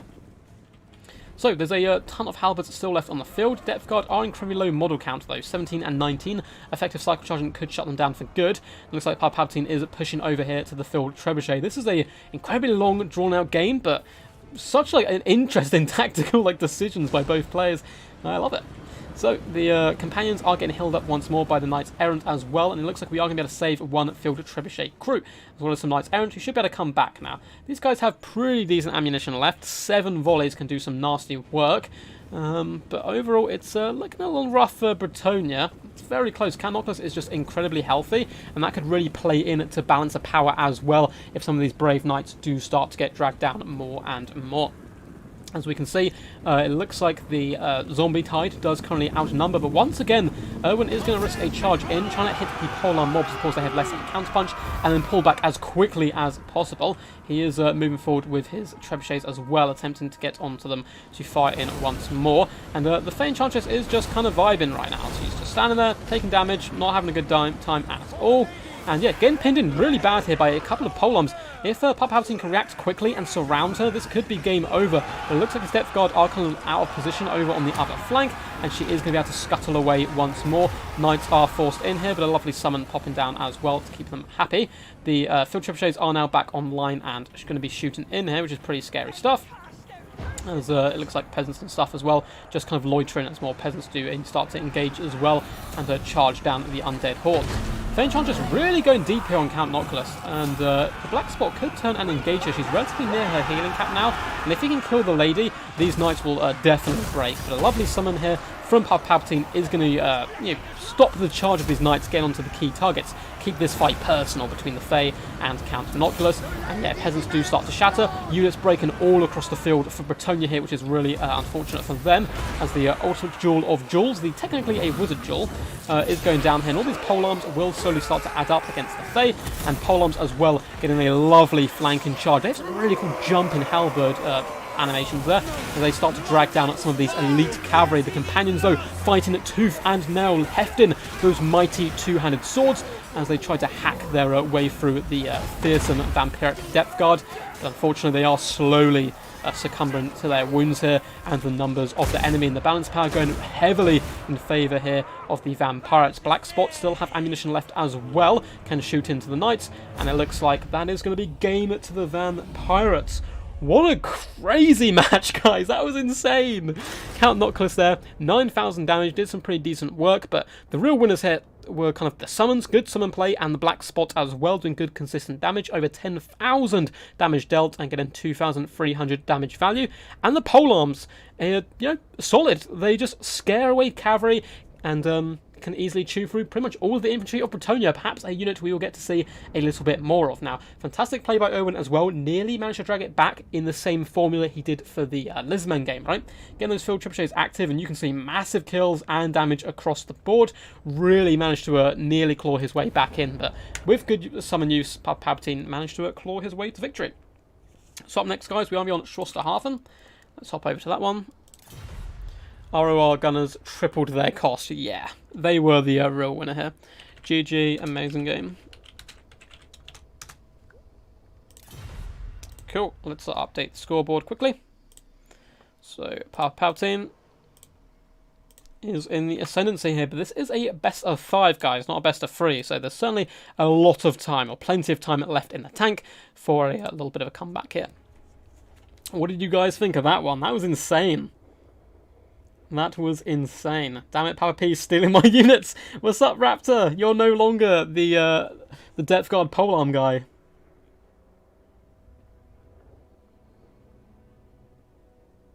Stay hydrate, bot. You should have expired 2 hours ago. I need to, yeah. I'm, like, really bad at getting my, like, intake of, like, food and water. Like, sometimes I'll overindulge and other times I, like, won't. The Duke will protect his lands and peasants with his life. In Empire, you will be protecting your lord of yours. Yes, that was awesome stuff. Well, what's up, Elmo? Sorry to put your name there, Elmo. Love to see you here, man. By the way, did you used to play, this is going to be a really random question to you if you didn't. Did you used to play, or maybe still do play, Dawn of War 2 Retribution mod? Because someone has a similar name to you in that mod, and I used to watch a guy called, oh, what's his name? Oh no, Ingrid Casts, I want to say that's his name, Ingrid Casts, who hosts that game, and it was a really cool game. I actually got really tempted to get into it at one point before I got into Total War Warhammer. Dogs for the win. Yeah, those dogs managed to whip around the flank and shut down those field trebuchets. That was some real patient play by Palpatine. But anyway, it looks like Palpatine is going to pick Wood Elves, ban Dwarfs and Greenskins. 100% agree with that Dwarf ban, and of course Bretonians have already been banned. And it looks like we are going to see Empire. Bit of a classic matchup here. It's an interesting one. You often see Empire go very knight heavy, because they could counter Wild Riders relatively effectively with their high armor, and kind of, pull them down with other units and the like, but their matchups change quite heavily now, of course. Wood Elves coming in with great Stag Knights can do pretty decent damage. They are rather large and squishy themselves, however, so missile pressure can be laid down upon them and do some pretty huge work. It's going to be interesting to see how Palpatine does play this one. There is much grimmer existence for its vast peasant population. Generations of inbreeding mean that the peasants, for the most part, ill-fed, downtrodden, and little used as soldiers. Yeah.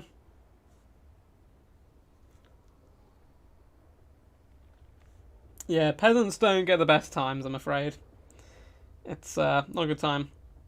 Man, Palpatine leaving Chaos factions. He's just saving it, Black Form. Keeping it in that back pocket for the late games, no doubt. Yeah, peasants have a horrendous time in general history, and also in Warhammer, of course, is no different. Looks like the mighty Erwin is indeed ready. Just waiting on Palpatine.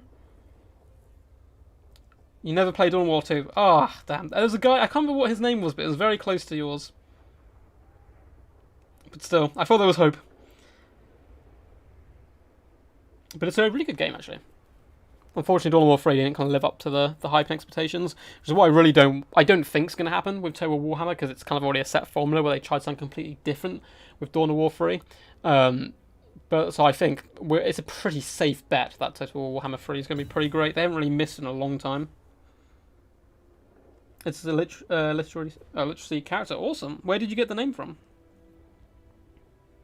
Yeah, great game so far. Interesting builds. Honestly, we've had some pretty crazy builds across the board on both the semi-finals and already in that final there. That was some good stuff to see. Just gonna have a little sip here, so hopefully I don't dehydrate too much.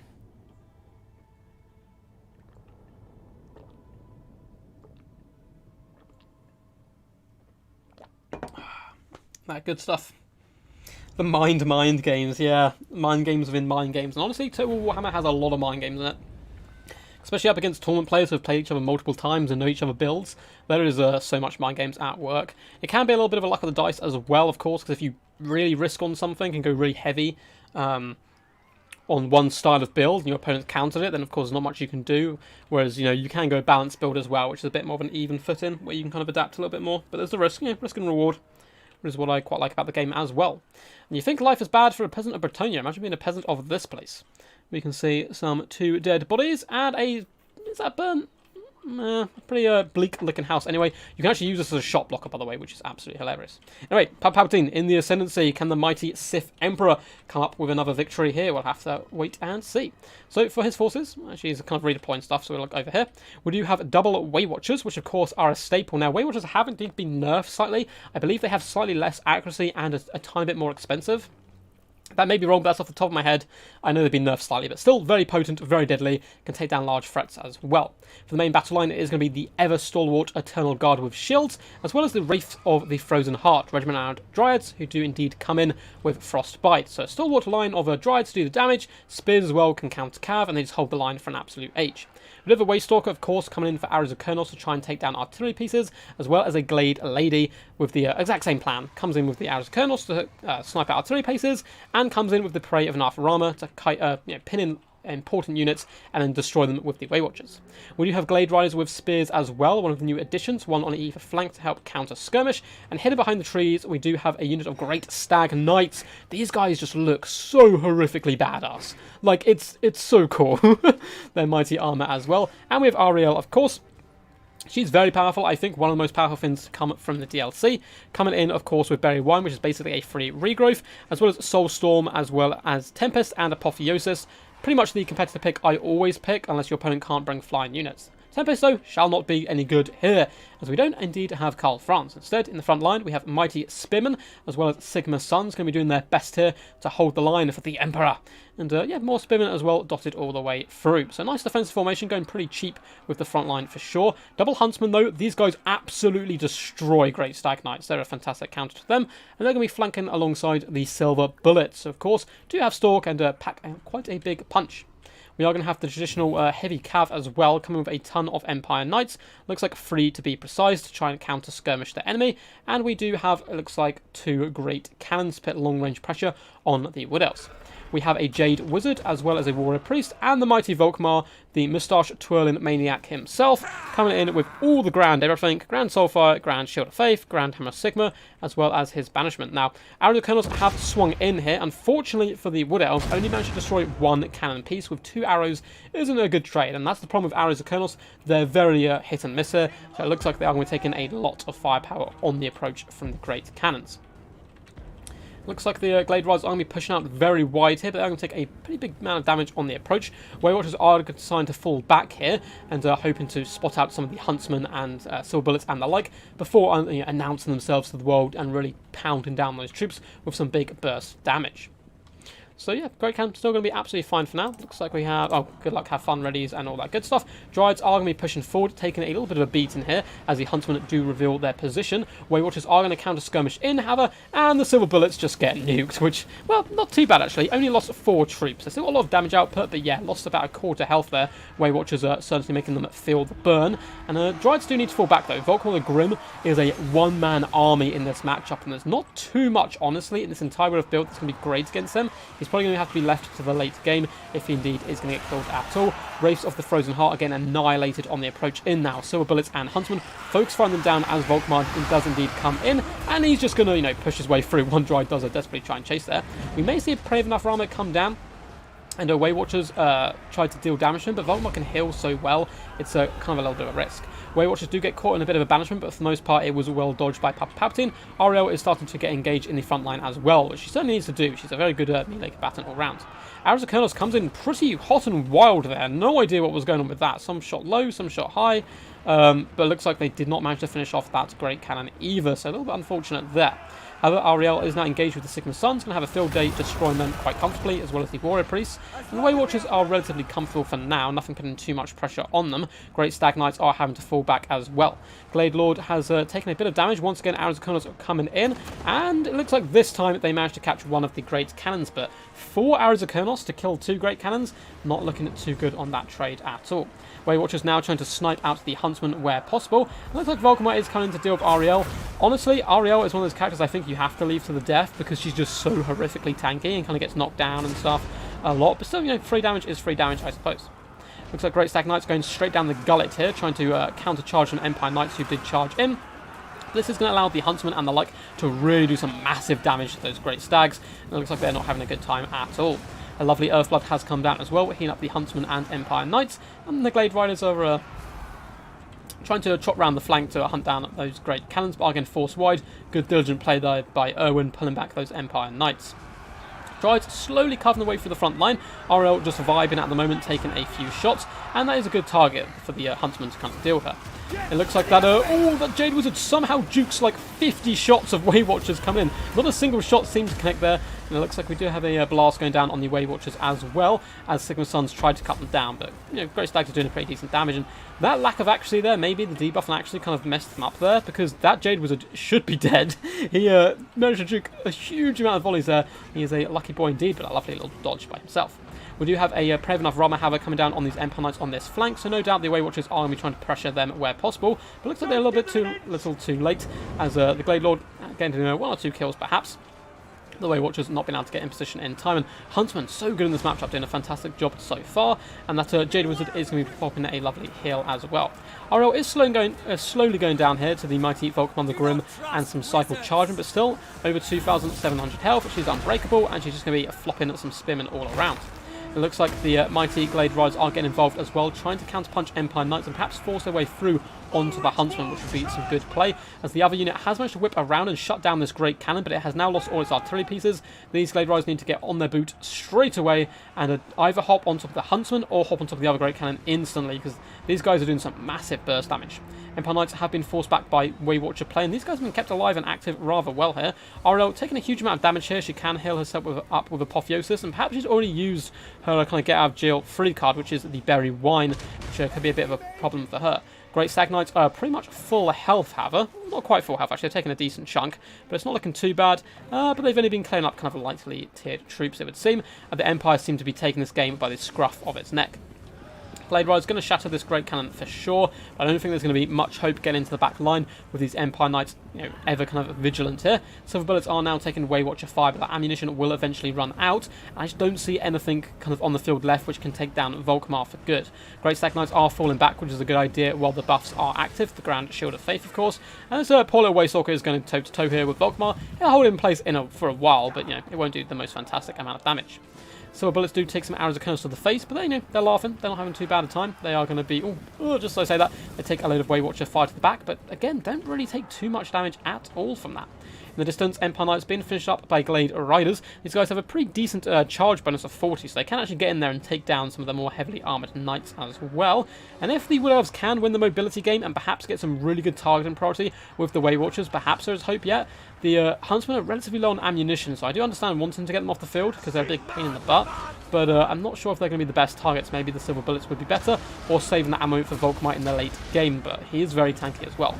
Lovely cycle charging coming in though by Palpatine, with those great Stag Knights looking to break up the Empire Knights as well as the Spearmen. We do get an Apotheosis as well coming down. Ariel decided to heal up her allies rather than herself. Very noble indeed. Those great Stag Knights are going to be pretty key at cycle charging Volkmar to death. And look at this, guys. Palpatine has found a hole once again. Glade Riders are going to be jumping on top of the Huntsman, shutting these guys down. But is there any Empire Knights returning? It does look like Owen is going to be darting over with his Knights and Spearmen, trying his best to shut down these pesky Glade Riders. Been a big nuisance so far. A Ton of Guard as well are pushing through the Huntsman. The Volkmite is going to love the Wood Elf forces, you know, kind of spreading out a little bit. Should be able to hunt down key targets himself. Great Stag Knights come in with a thunderous charge and just hunt down these Spearmen. And yeah, you know, Spearmen have a bonus versus large. Doesn't really matter when a giant stag is trampling you to death. And it looks like some of the Weight Watchers fire, though, is a bit of a mistake here. Going into the Spearmen, these guys need to be turned off fire at will and really save that ammo. But this is an incredibly close game again. It's kind of reverse of the last one, where this time Palpatine is trying to claw his way back. The army losses could be nearby as well. This great cannon is going to remain active. Nice Overwatch fire from the Huntsman. It does save the day there. Huntsman up on the ridge here, down to just 2 volleys left. Silver Bullets as well, though, still have a decent amount, and they're going to be raining shots down onto the Great Stag Knights. They'll get an Apotheosis to try and keep them alive and active, but they're taking massive damage at this point. They do have physical resistance, but it's not going to be enough, I don't think. This time, the Silver Bullets do take a decent amount of burst damage from the Weight Watchers, and are going to get healed up once more, though that Jade Wizard surviving early game has been quite pivotal, I think, in this battle all round. Looks like Ariel may well go down here as well now to Huntsman fire. Lay Lady is still alive and active, but she's not the type of character who can carry a game on her back. She's you know, she can help with kind of nets and help the Weight Watchers do that, but she's going to struggle obviously up against Volkmar and the like. And because Volkmar is so healthy, that balanced power is really up against the Wood Elf forces here. Glade Riders have got a perfect opportunity now. They can either shut down the Jade Wizard, Silver Bullets, or the Great Cannon. So many good options for them, but of course so little time. Ariel as well is duking shots back and forth her best, trying to waste the last minutes of ammunition here on the Huntsman. Over here as well, the Waystalker just sacrificed himself. Looks like he's going to go down to the Empire Knights. Not much he can do up against the heavily armored Knights with his piddly little swords. Looks like army losses is going to set in, which I think, yeah, I think there's just nothing to kill Volkmar. I don't think even with all the Weight Watcher ammo, they'd have enough to take him down, but everything else was getting pretty heavily compromised there by the forces of the Wood Elves. GG, another great game. Honestly, this losses really messed me over. It did. I feel like Weight Watchers wouldn't quite have had enough ammo, but who knows? Who knows? That was some close stuff. Honestly, these battles so far may have been the best qualifiers so far this season with these battles. They've been some insane stuff. Weight Watchers, of course, doing some pretty hefty damage as expected. Great use of the Great Stag Knights as well, gaining a Chevron, doing nearly 9,000 damage. Often being used as a kind of counterpunch force all around.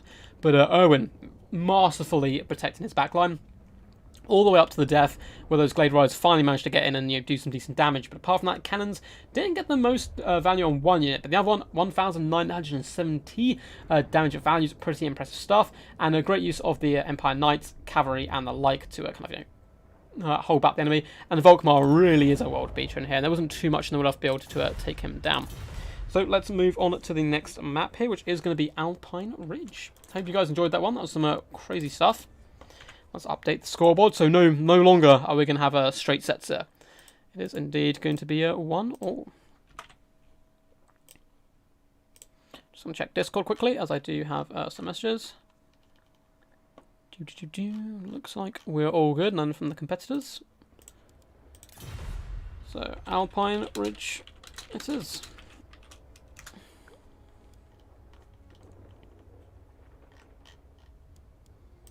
Good stuff. Did I miss any dwarf games yet? No, you did not. I do not believe so. I don't think Palpatine plays dwarfs, at least not that I know of. Maybe he does. I don't know about Owen Smith either. He seems to quite like fast-moving factions from what I've seen. He's very good with cavalry, so I'm not sure if we're going to see dwarfs, unfortunately. I believe last time we had dwarfs, though. Not the peasants. Another scrappy game. Man, yeah, they've been brutal. Real fisticuffs kind of down in the dirt, just scrapping it out. It's always great.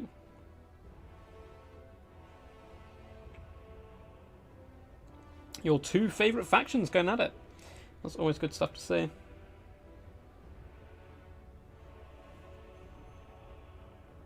Hope you guys have been enjoying so far, by the way. If you have, feel free to drop a little thumbs up. It really helps push the stream to more people. And if you're new to the channel, welcome. Feel free to subscribe for more Total War Warhammer content. Sorry about the plugging myself, but it has to be done now and again. You do tend to get like a wave of like thumbs up and stuff when you drop it. But anyway, here we are. Looks like Erwin is just considering his options here, trying to plan what he is going to bring, what he's going to try to counter, and the mind games shall begin once more, as they always do. +1 grudge for every game Val Dwarfs. Grudge to who, though? Oh yeah, Gorg. There was a mirror match. It was insane. But is the grudge against me, Kelgar Ironfist? Do I like receive the grudge on behalf of the stream, or do the players get the grudge because they didn't choose dwarfs? Because that's some important info I need to know. Let's quickly check. So yeah, it should be when to pick and ban.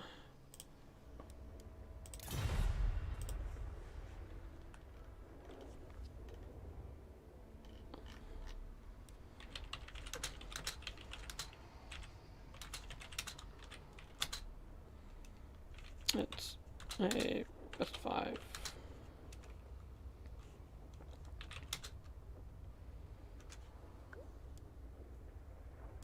Cool. Let these guys know. For everyone, every single person gains a grudging. Well, we're gonna have to see some dwarf mirror matches, hopefully. Surprisingly enough, dwarf mirror matches are really fun. Because you see some pretty interesting stuff in them. Do I? Ah, indeed. Pardon. No worries.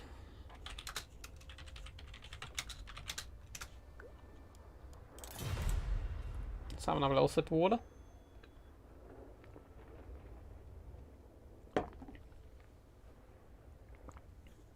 No! When I'm done, there won't be any dwarfs left to have grudges. Oh, this fighting talk from Papa Palpatine is scary stuff.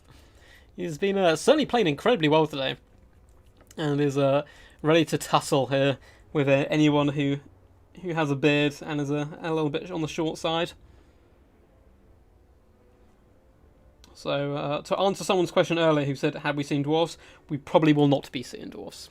Unless Erwin might surprise me and actually go for them. He seems to have a lot of cavalry, a lot of fast-moving units, as well as some artillery to back them up.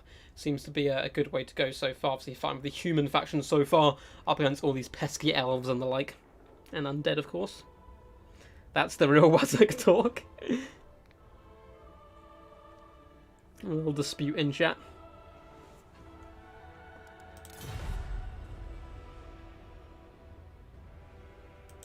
Cool.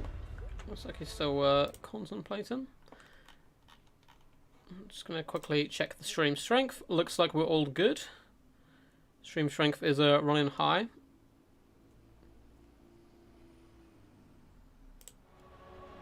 Looks like we are going to see greenskins, a banning of Skaven and vampire counts. And greenskins are pretty tough. Oh, did he already ban Skaven? You cannot ban Skaven twice. Not until 5th game, if it goes all the way. I won't explain that yet because I might get a bit confusing, but you can't.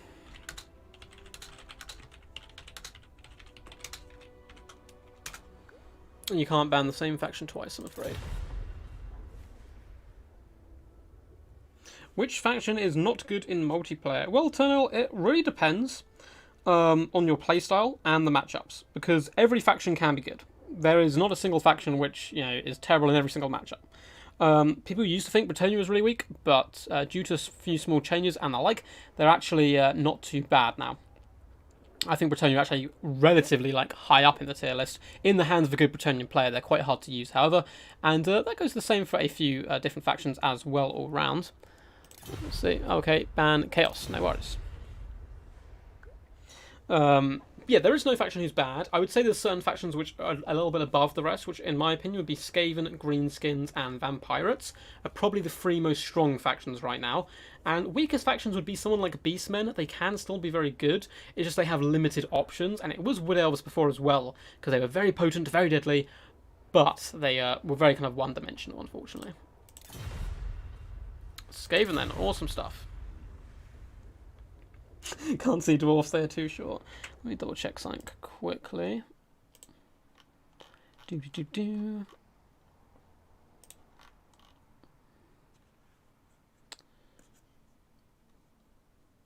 So I was just checking some rules quickly. Yeah, I'm just double checking my rules to make sure I was right. A faction can only be banned once in a best of 5 until the ace match. So if this goes all the way, then they can ban a faction they've previously banned. But until that point, it's, you know, you can't ban twice. Which, again, adds to the mind games of what do you ban. Now he's banned Chaos. You know, if he gets in a bad matchup later on, Palpatine might want to take advantage, he can then pick Chaos. But it goes both ways as well. It's good to know that factions with few updates, DLCs, are still playable. Yeah, man, honestly, every faction is playable. I do really hope the Beastmen get some love soon. I think they need it the most. And Chaos are still good. I would like to see Chaos get just new stuff to play with. But I think that'll be coming most likely in Game 3, because it's probably going to be very heavily Chaos and Demon themed, just by judging what we have remaining of the map to go, and the factions, or the tabletop factions, which aren't in the game right now, which is currently just, I think, Demons and Ogres. And then, of course, there'll be, you know, other sub-factions in lore that they're bringing, like they did with Coast and the like, which will be, you know, Hobgoblins, Chaos Dwarfs, Araby, there's a load, there's plenty. There is no Beastmen's game. Well, again, normally I would say Beastmen, like, oh, Beastmen are a bad faction. I've had my butt kicked enough times by Flying Tacker's Beastmen to know that they can still pack a punch, as well as Geese Howards as well. There is still good Beastmen players out there. And I think a few of the changes may have helped them a little bit, but not huge amounts. Kelgar versus Blood for the Blood God, we need a showdown. 1-on-1. One axe each.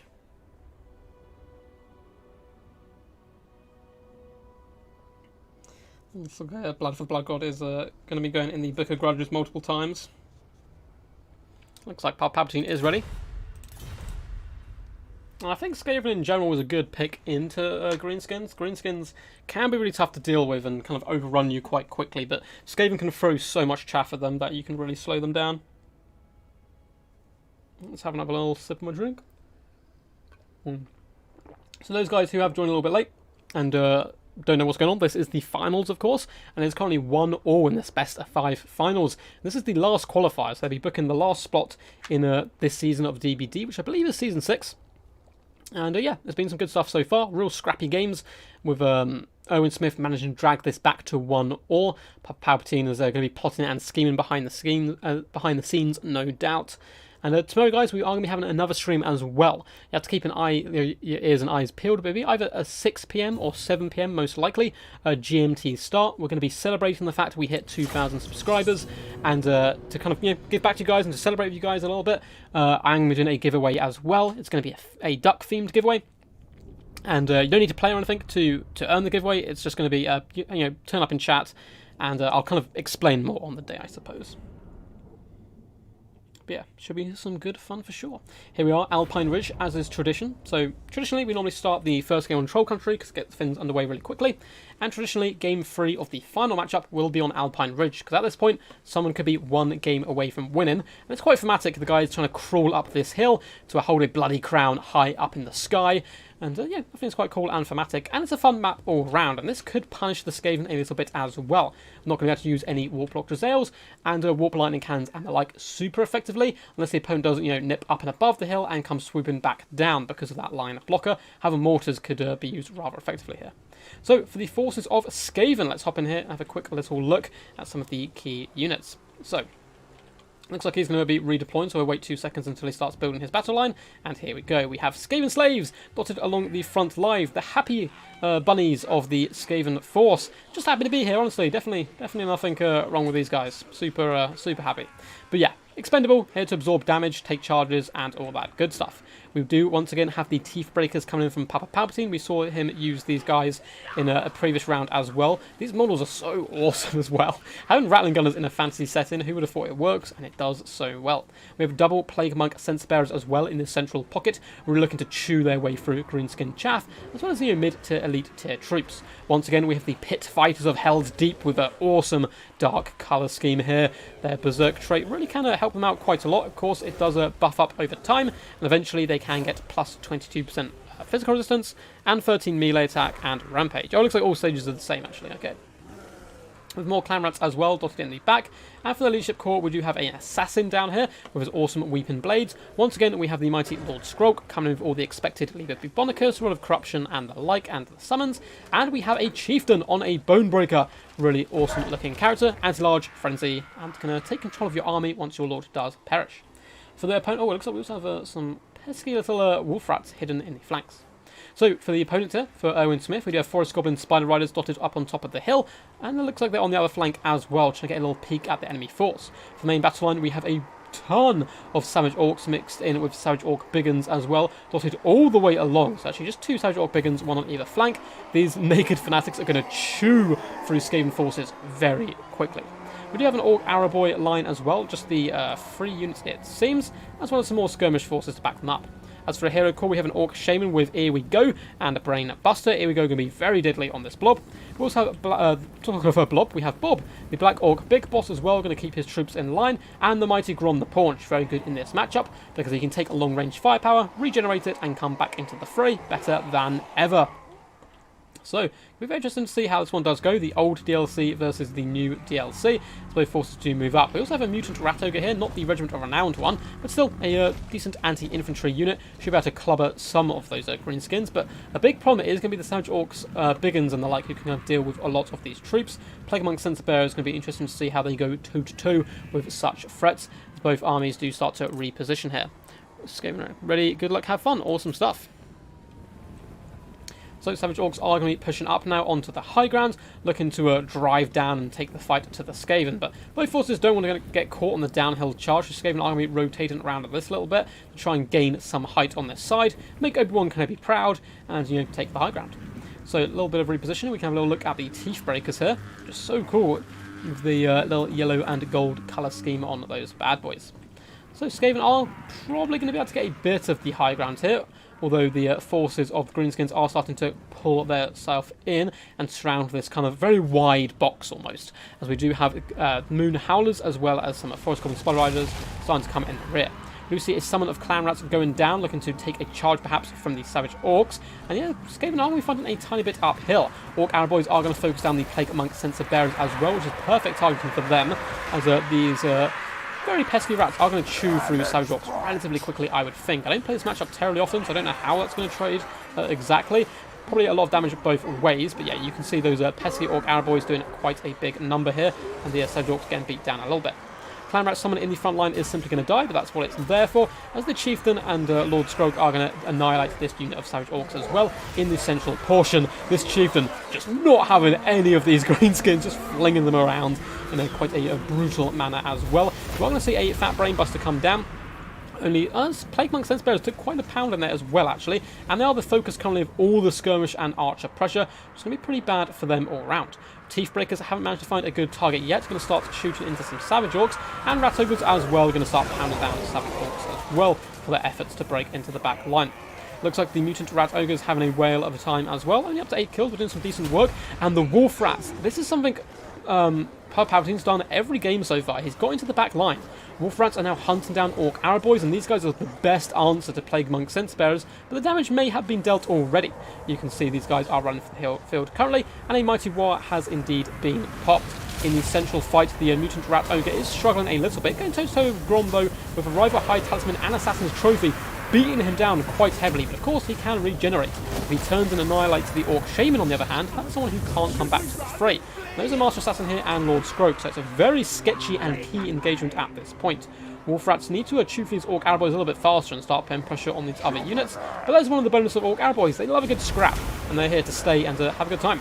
Orc Shaman has got very low here. The Mutant Rat Ogre can probably turn around and kill him, although the Rat Ogre doesn't have the greatest leadership and is going to be running from the field due to the pressure of the Hero Core and the Orc Arrow Boys here. And Savage Orcs have managed to clean up a lot of troops as well over on this flank and in the central portion, although Plague Amongst Censer Bearers up to 91 kills, still living the dream.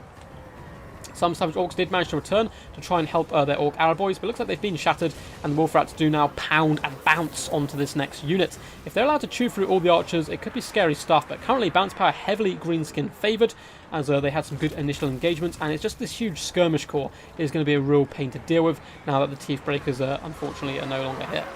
Lord Scrope trying his best here to deal with these Savage Orcs, but these guys are massive damage dealers, will chew through the Clan Rats with deadly efficiency. Assassin as well, just kind of vibing out on the flank here, waiting for a key target. Needs to hop on that Orc Shaman if possible. Looks like Wolf Rats may well be dealt with here as well, as some skirmishers come over with the Savage Orcs to say hello. But once again, they've managed to force off another unit of Orc Arrow Boys. It just may be a little too late, sorry. Not too little for the forces of the Skaven, but still going strong for now. Pit Fighters are held deep, going to be forcing back the Forest Goblin Spider Rider Archers, and the Mutant Rat Ogre is still, quarter health, so not particularly healthy, but can still do some pretty decent damage. We do have a Fat Brainbuster coming down on the Plague Monk Censer Bearers, who are doing it pretty good, up to 110 kills, making some pretty good value to boot as well, forcing off these Savage Orcs, and now they really need to push forward and finish off these Orc Arrow Boys while they can. We do see another summon coming into play as well. Assassinating key targets and keeping these rats alive to assassinate hop on like arch units and stuff could turn this around. Savage Orcs are going to be forced off here by these pesky rats, and it looks like Plague Monks and Bearers have returned to the field as well. They've got a long trek to get back though if they're going to participate in this battle. Plague Monks and Bearers still pretty unstoppable force, but the Orc Arrow Boys can kind of drag them down over time. Liber Bibonicus has been popped on the Orc Shaman, may well be enough there to break him down there. He is not a happy bunny other than that being put, and that may actually indeed just kill him outright. He is running for the hills. Lovely play as well with the Mutant Rat Ogre, and all of a sudden the forces of Skaven do pull their way back into this game with the Lord dead here. Looks like Roller Corruption is going down as well, finishing off the Orc Arrow Boys. The not Mutant Rat Ogres, Pit Fighters are slowly pulling back and trying to fight Grom here. Assassin unfortunately has been isolated, trying to flee for his lives, as he is chased down by the Black Orc Big Boss and Savage Orc Biggins, which is certainly some scary stuff. We must have lost the Chieftain at some point. I completely missed that, so that's my bad. It looks like he was assassinated at some point. And in the distance, it looks like a mixture of the rats as well as the Plague Monk Censer Bearers are going to be able to chew through these Forest Goblin Spider Rider Archers, finish them off for good as well, which is some good play there by Palpatine, who is currently scrapping bounce power quite heavily against him. I guess it's because of how healthy Grom is and the Black Orc, but for the most part, it's a pretty even fight, I would say. A lot of skirmish cav kind of just left on the outskirts at the moment who need to come back to the fray. Some clan rats as well who could do with trotting over here. But as we've seen previously in games, Owen Smith is very good at managing the late game and can really kind of scrap and get those good engagements where he needs to. We do have a big old breath coming down there on top of the Savage Orc Biggins, who, with a war, it's a very scary unit for sure. Plague Monks as well, again, kind of just shoot through. There's simply not enough for them to deal here with the Savage Orc Biggins. Lord Scrope trying his best to hold them back as well. Pit Fighters are held deep, and do have the Moon Howlers in their grasp, which is a good play for them. The Lord Scrope may well get assassinated here by the mighty Grom. That Assassin is unfortunately broken as well, because dropping in Assassin's trophies and stuff can force off units. The green screens are now going to isolate these clan rats and the like and slowly beat them to death, basically. And now it is looking a little bit bleak, although the Skaven are managed to rally on this right-hand flank. Wolf rats have got 149 kills, doing massive damage as well. Plague Monks and Bearers are going to be returned to the field, but they need to keep Lord Scrope alive until these units can indeed engage in glorious hand-to-hand. Mutant Rat Ogre as well needs to follow up with these Wolf Rats, who have managed to jump in here and break a unit of Savage Orcs, which is good to see. And the Assassin has returned as well. Perhaps an assassination attempt is still on the cards. Pit Fighters unfortunately have Rampage here, so there's no escape for them anymore, but they are fighting targets that they don't mind fighting, apart from this unit of Savage Orc Biggins. 58 troops left alive. It's probably going to be too much to handle. Mutant Rat Ogre is getting in here, and the assassin going straight after Grom, it would seem, but he might break. He needs to drop that assassin trophy before he does disappear. A fat Rod of Corruption does go down as well, and something flung that assassin back, and that's quite lucky for Grom. He is now going to be able to trot away a little bit scot-free. But yeah, Mutant Rat Ogre is dealt with. Looks like these Plague Monk Sense-Bearers as well going to get finished off by the Savage Orc Biggins, perhaps. And it's kind of coming down to heroes on hero violence. However, if we have a little look, Owen actually has quite a few units dotted around as well, which can come back into the fray. A lot of rallying green skins, and I think that is going to seal the doom here for Lord Skrog and the Skaven Force. But again, another super scrappy game. This is getting pretty insane now. And it looks like, yeah, Lord Skrog is simply going to get surrounded and done for. There are some Rat Ogres rallying and the like, but it's going to be a little bit too late for them. Let's go like this map. It's a cool map, isn't it? What's up, Malverde? The true champ of the people. For those who don't know, the bracket you are currently seeing on the screen was designed and made by Malverde, who has my eternal gratitude for that. The crump in time. Indeed, the green skin war really kind of did pay off there, and the MVPs, without a shadow of a doubt here, for me, was this unit of Savage Orc Biggins. In the late game, managed to clear through a ton of those Skaven units, and buy more and more time for the characters, and I like to whistle through the Skaven leadership themselves, and also the Skirmish Corps got great kills, managed to chase off a lot of units, which is something that's certainly underutilized by some players as well, but certainly not by Erwin there. It's fantastic play. As for the force of Skaven, Wolf Rats with Poison, coming in, getting some massive damage value all round, and I do like the inclusion as well of the Plague Monk Sense-Bearers, but there was some fantastic focus fire as well. Erwin realising the threat, using his Orc Arrow Boys to take those guys out. Mutant Rat Ogre did a pretty good job as well, but unfortunately the Chieftain just got absolutely slammed at some point, getting no value. I didn't see what happened to him, but I'm assuming just kind of clobbered to death by Biggins and characters. But still, another very close game. I need to take better care of my Chieftain. Second time that happened, indeed. GG. Next map is... let's see. Where is it? Duskwatch Plateau. Oh no, I think this is a horrible map, actually. Oh well. Wow, that's it. Duskwatch is up next. Cool, let's update the scoreboard here. So the mighty Erwin does storm into the lead here. An awesome comeback from him, going up to 2-1. He just needs one more game to seal the deal. Is Palpatine going to whip out the Chaos card now? It looks likely. He's going to pick Chaos, ban Vampire Counts, and Wood Elves. Two good bans all round. So this map is on the, there's a list of maps basically that I kind of advise to use for tournaments. This one is on there, but I seem to remember this map, and I don't think I like it too much, but oh well. We will commit to it. It's crumping time. What's up, CMDR Brown? Hope you're all good, bud, and having a good time. This could well be the final game, guys. We have between 1 to 2 games left, I suppose, yes. Palpatine would need to win 2 in a row. So it's very close. It's been a good length stream as well, I think. I'm not sure exactly how long we've been running for, but I think about 2.5 hours.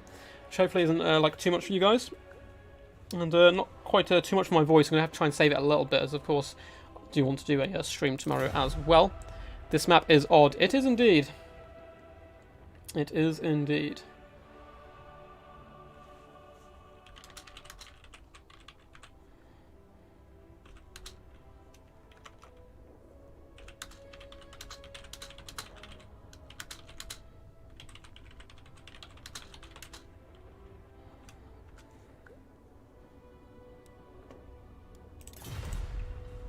What do I have to say? How you doing, Malverde, anyway?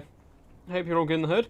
Let's go Chaos Maestro, he says. Yes, Palpatine is a scary Chaos foe indeed. Arguably, I'm trying to think who's better with him with Chaos. I think Tank plays Chaos.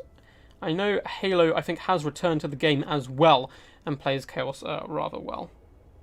I swear, if he brings Sigvald, Blood for the Blood God simply won't be able to handle it.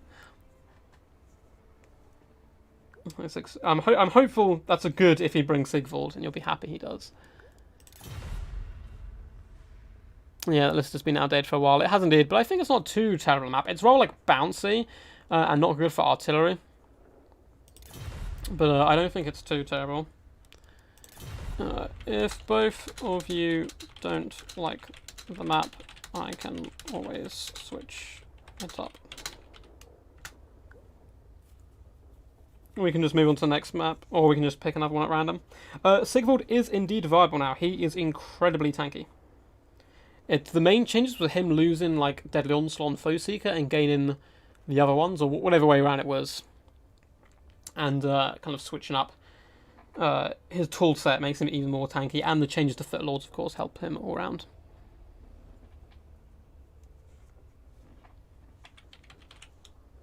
Let's see what Erwin thinks. Oh, no. Didn't mean to switch there. Do you want me to switch map?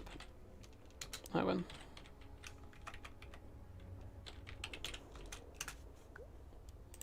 We'll see what they say. Yeah, Sigvald is mighty. He is mighty indeed. I think all Footlords in general. I really like Ungrim now. Ungrim's awesome because he's so cheap and he gets so much value back. Although the White Dwarf as well is like even more powerful. I don't care much. It's okay for me. If you don't mind, Papa P wants to switch. I can change it. If Palpatine wants to switch, we can switch. Awesome. Okay. It was my path map. No worries. We'll switch the map up anyway. Black Ark landed anyone? Which map shall we do?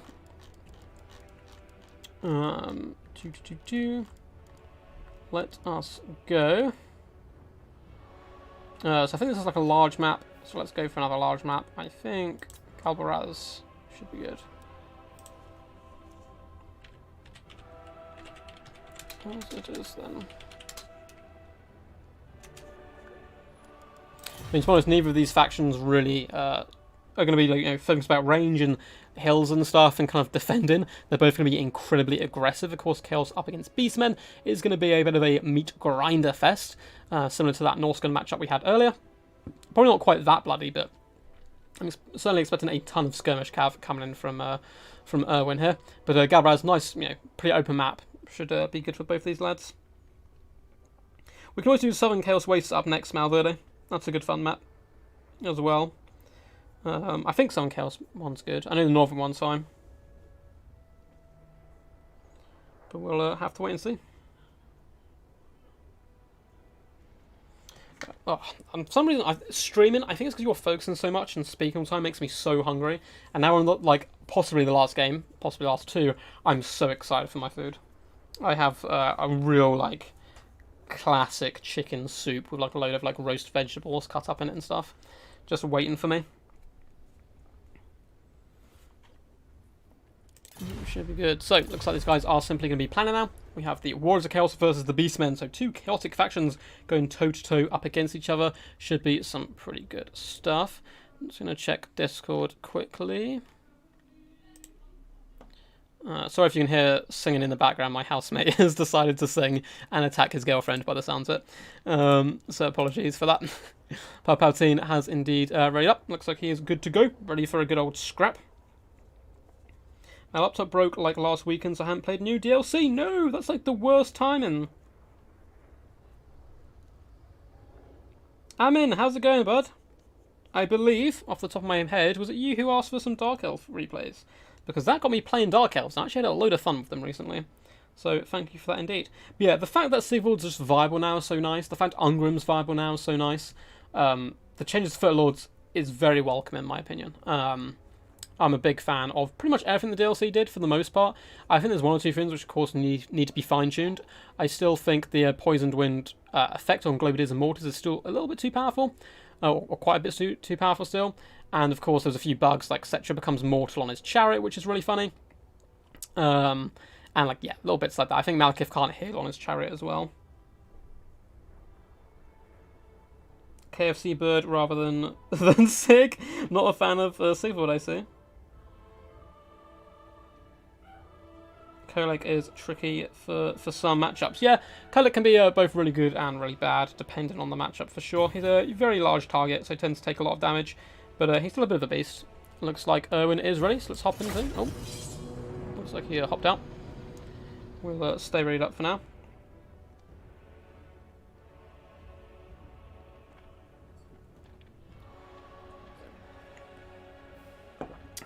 Another little sip of water, keep me alive. Oh no, I hopped out of a chat on my phone. One sec, let me come back. Yeah, Palpatine dropping some knowledge here on the Warriors of Chaos. Saying that Kulik is the most situational lord. So you could argue the worst and, well, normal Chaos Lord doesn't exist. So he could be the worst and best, just depending on the matchup, I guess. I don't think base Chaos Lord ever counts. Yeah, Kulik is good. He's always been good. Well, I swear, way back when Total Warhammer 1 came out, I didn't play it, but I, like, watched it. I seem to remember him having, like, no armor or something, and just getting nuked.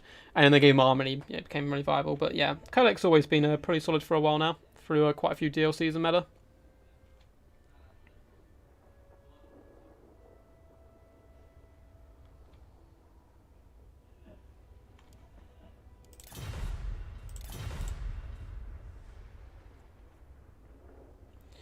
But yes, here we go.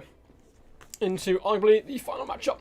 Who's your money on? Do you think the mighty Sith Lord Papa Palpatine can drag this one back and make it a full best of five games? Or do you think Erwin is going to seal the deal a little bit early here and take down Papa Palpatine's main faction? He has to whip it out now, which could cost him a little bit if it does go all the way, but at the same time, we know Erwin has used up his Bretonnian forces as well. So I'm excited to see how this one does go. I'm personally hoping that we go all the way and get as many games as possible.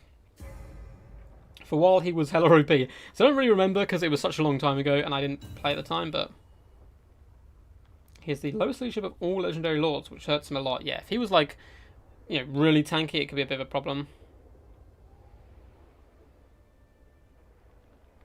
Still better than Slaanesh, apparently. Slaanesh is like the weirdest of like the Chaos Gods. Like I swear, like comes up the least in lore and stuff. It's always Khorne or Nurgle for the most part, and then Tzeentch should just be cackling in the background doing some stuff, and Slaanesh should just be like, yeah, there's some Dark Elf stuff going on, or there's some Eldar stuff going on if you're talking about 40k. But who knows? Boy, have any of you guys watched The Boys? I know this is a random off-topic, but just while we're waiting for these guys, because I've been binge watching it recently. And it is awesome. It is really cool. I just finished season 1. I'm way behind the trend. It came out a while ago. I think season 2 is out now as well. Actually, no, I've seen it definitely is out because I've seen the first episode of it, and it's amazing. So I highly recommend it to everyone. It's not really fantasy based, obviously, like this. But yeah, it's my little recommendation if you guys do indeed enjoy it. So Slaanesh's perverse glories. Looks like these guys are ready to rumble. Let's hop in here and have a brutal showdown for the Chaos Gods. No, Owen. No. Looks like he might be making a last-second change. Yeah, the Boys' fight, man, it's so good. It's such a weird, like, it made me question so much, that show. It, like, deals with so many serious topics in such a fun way that it's, like, way deeper than you think it is, like, on surface level. But it's pretty in your face at the same time. You mean Dad Boys? They should definitely make that Blood for the Blood God, like, a parody, a greenskin parody of the Boys. You'd have, like... who would you even have? Who would you cast as, like, the characters? You'd have, like... You'd have to have Grimgor lead in the Boys, surely. Grimgor would be the Boys, right? He would lead the front line. Then Grom can be, like, your tank. And Snarsnake can be, like, the sneaky one who comes up with traps and inventions and stuff. Yeah, it's scary realistic. That's what I mean. It does, like, a lot of social commentary. Like, on our real-world life events. But it's kind of talking about governments and celebrities... quite a lot to point, but also what, people this powerful could do. Like, if Superman was a bad guy, this comes up as well in, I think, Suicide Squad, but just done much better in The Boys. But, if Superman turned evil, what are you going to do? Like, the army's not going to stop him. Like, it's a really interesting question and point. But anyway, let's hop in here and have a little look through the builds. So we do see a rogue Hell Cannon pick from Papa Palpatine, looking to hunt down any bestigles and the like, and we do have some as well, so maybe you can get some good value from there. Apart from that, it's a huge skirmish core for the most part, very skirmish heavy, not much infantry at all. We have the Demon Spew, Regiment of Renowned Forsaken, you can chew through beastmen like infantry like it's butter, and we have Mirror Guard as well, who likewise can do very good up against the lower tier infantry. Of course, bestigles will, they're the best of the Gauls, they do pretty decent damage up against these guys as well. We have one unit of Chaos Spawn for protection. This is such a wild build. I don't know what to make of it. We have Marauder Horsemen here on the left-hand side, as well as some on the right-hand side. It looks like they're Marauder Horse Masters, and we have one unit of Chaos Knights with Lances. I think they're particularly good in this matchup and go toe-to-toe with a lot of the heavy hitters in doing some decent cycle charging. We do have some Chaos Warhounds with poison as well, silver chevroned up, looking to out-trade enemy ones. And we have Prince Sigvald, your prayers have been answered. Look at the mighty, oh, can't get in there, there we go. The mighty booty of Sigvald is on full display. And he comes in with Stand or Die, Heroic Killing Blow, Slippery, and the armor as well for regeneration. And because of Slippery now and Stand or Die, he is so tanky, you're not killing him in a hurry. With a Chaos Sorcerer Lord of Fire, Burning Head, Cascading Fire Cloak, and Fireball is his poisons of choice. Wild build, don't know what to make of it, awesome stuff. For the force of the Beastmen, Ungor Spearherds, who are going to swarm that Hell Cannon as quickly as possible, no doubt, and force away enemy skirmishers. But cheap, cheerful, happy to be here, down for a good scrap. We do have a bucket ton of chariots. No! Morgoth the Shadowgrave, what is this glory from Erwin here? Coming with a Brave Shaman of Wild, coming of course with, oh no, coming in with the Savage Dominion, yes, Cycle Summon, okay, and we have another one as well, where is he? Which is going to be Shadow coming in with Pillar Shades. We have Khazrak One Eye leading the force, the recently buffed Khazrak, awesome dude all round, coming in with a Scourge, the Dark Mail, which now gives him a 20% damage resistance, so all the good stuff.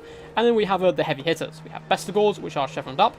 We have double Minotaurs with great weapons, and we have 2 Razorgore herds as well. A ton of armor-piercing damage that can come into the fray. Looks like we are going to see a Cygor summon as well coming into play. It looks like his own Brave Shaman as well, just kind of yeet into it as well. This Brave Shaman is now the focus of attention. The Overcast Fireball does huge damage in Marauder Horse Masters as well, picking the bones. And there's no healing for the Beastmen when this does come back. So, if they can get rid of him, that's one Cygor less they have to deal with. Poison Warhounds are pushing and pressuring the flanks. Again, a classic Palpatine maneuver, it would seem. As the Cygor does miss the Mirror Guard, looks like it has clipped them a little bit. Hellcan up to 15 kills as well. Doing some pretty decent work. Looks like it's hit Ungor Raiders once, though, because Bestigors have fallen back out of the Arc of Fire, which is a really good shout there.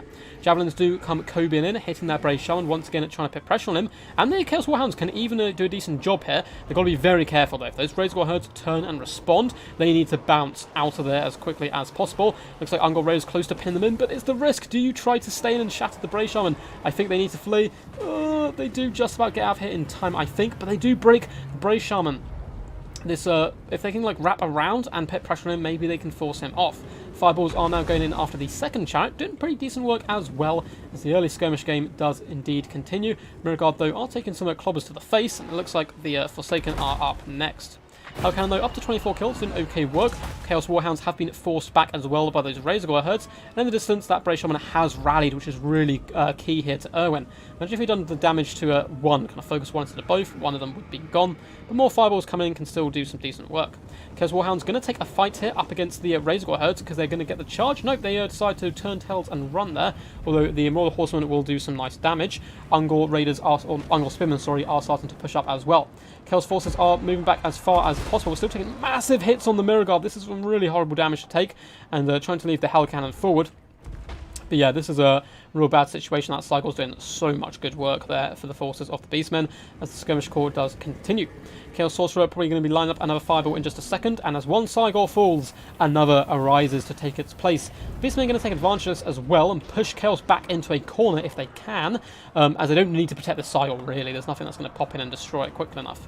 Warhounds do get a charge in the front line, but unfortunately also get hit by Ungor Raiders. Perhaps it is a bit of a bait though, as now the Horseman can come in and do some nice damage in return, and more cycle charging is going down the line on the Ungors. Looks like the Brave Shaman of Wild is doing something. You can summon a third Cygor? What?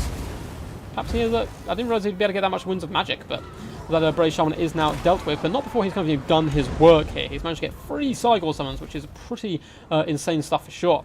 Chaos Spawn considering going over to help their Warhound brethren, but deciding to back up and instead go after Khazrak One Eye, trying to pin him in place, as the Hell Cannon is now firing in to, looks like Minotaurs actually, which is an interesting choice. Brave Shaman of the Wild has managed to rally here, not being able to be finished off yet by the Chaos Sorcerer and the like, but it looks like the Skirmish Corps is now going to be cobbing those Javelins in and over to the Minotaurs, who have all charged directly head on into the Prince Sigvald the Magnificent himself. Hell Cannon getting a nice hit at last. Mirrorguard holding the line with Prince Sigvald as well, should do some decent work. Burning Head does come down the line, roasting some Ungor Spearherds and Bestigors alike, but the Chaos seem to be really on the back burner at this point. Razorgore Herds do surround that Hell Pit as well, or a Hell Cannon, sorry, and should do a good job at deleting it rather quickly, as the Demon Spew did get absolutely annihilated. Chaos Warhound's going to be bouncing around as well, and it looks like Erwin just going to be systematically, hopping on these isolated units, trying to take them out and not take too much skirmish damage from the Horse Masters and the like. The Brave Shaman of Wild is back in here and happy, as is the Brave Shaman of Shadows, doing a pretty good job. The Chaos Sorcerer of Fire floating up in the skies, just vibing, having a good time. Looks like this guy's just saying that they're ready and all that good stuff. It looks like the Brave Shamans may indeed be going down. Kazrak One Eye is the focus of a lot of attention, of trying to snipe him out where possible, and Prince Sigvald is going to be, pretty tanky here, especially alongside his Mirror Guard. Going to quite happily tank a lot of this damage for a considerable amount of time, but is the Horse Master going to have enough ammunition to really deal the damage they need here? I'm not convinced just yet. Another Fireball does come in, and bye-bye to that Brave Shaman. It looks like the Brave Shaman of Shadow, though, still vibing, having a good time, running over Mirror Guard, and quite a happy bunny. Cygors do get destroyed here and go down, still one alive active in the distance. Chaos Warhounds have right as well, can be used to hunt down individual targets. This is still an incredibly close game. Horsemen need to really pound down the Minotaurs as much as possible, and allow Prince Sigvald to kind of carry and tank, but there's so many targets that these horsemen need to kill. They need to kill the Brave Shaman, they need to kill Kazrak, and all the Minotaurs. It's very scary for sure. Is this Cygor not a summoned one? Did I somehow miss a Cygor in my opening? Yeah, the Cygor's not summoned. That makes way more sense why he could summon the double Cygor. So kind of triple Cygor build, bit of an old school classic. Royal Horsemen are now the focus of attention. They are probably the biggest threat here. Prince Sigvald, the one worry for him is going to be his leadership. You can see him tanking an absurd amount of damage so far, and having a whale of time doing it. Razorgores are going to start to struggle here as well. Minotaurs pulling out of position as well. Just chill. They don't want to take this fire. Let the Bestigors take it, and then come in the late game to kind of seal the deal. Manticore does come and do some nice damage, and Kazrak is attempting to be sniped here. Prince Sigvald has popped Slippery here, making him even harder to touch. 110 armor right now, and a pretty decent melee defense all round of 84. He's a bit of a one-man army. It's going to be falling back to heal up. If Pit of Shades does come down, catching some of the Horse Masters. When you get caught in this, you can't really escape, like it drags you back in and stutters you. And that's doing some really nice damage all round.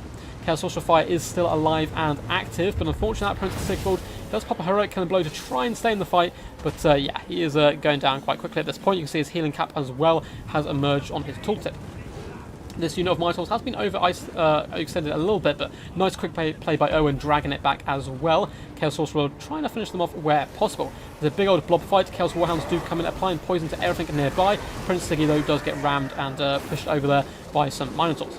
The Chaos Sorcerer has popped in as well to say hello to this big fat engagement. The Horse Masters have kind of been force wide, trying to do damage where they can to Minotaurs and the like, but this Cygor, still active and alive, is a big problem. If we have a look around the battlefield, there is not much left for Chaos. Chaos Knights up to 81 kills can perhaps come back, but I think army losses is soon to set in, unless something big changes soon, and something big may change soon, as Kazrak is getting butchered here. Trying his best to take on the Prince, but looks like the Sorcerer was thrown in there to try and deal with the killing blow. Perhaps some big fireballs to the face would be able to finish him off, but Prince Sigvald looks like he may be going down here. Just too much kind of Minotaur pressure all round. Minotaurs with great weapons being finished off by your Horse Masters. Taking shots into the rear as well isn't perfect for them, but it is stopping anything from getting too close and saving this really key engagement over here. Prince Sigvald has tanked so long, done such a good job, but yeah, completely surrounded here by larger, scarier threats. Minotaurs clobbering him to death, and yeah, he's just not having a good time. That little rapier of his isn't really going to help out against such mighty foes. More Minotaurs do charge in, taking a few losses on the way back. But yeah, it looks like army losses has set in, and it's going to be a very heroic victory there to Erwin. Massive shout out to him for playing some incredibly good games.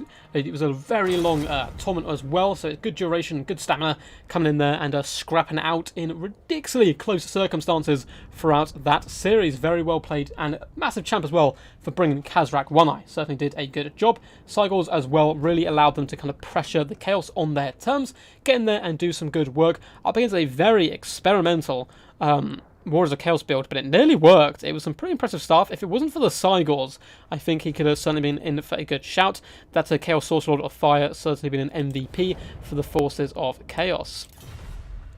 GG.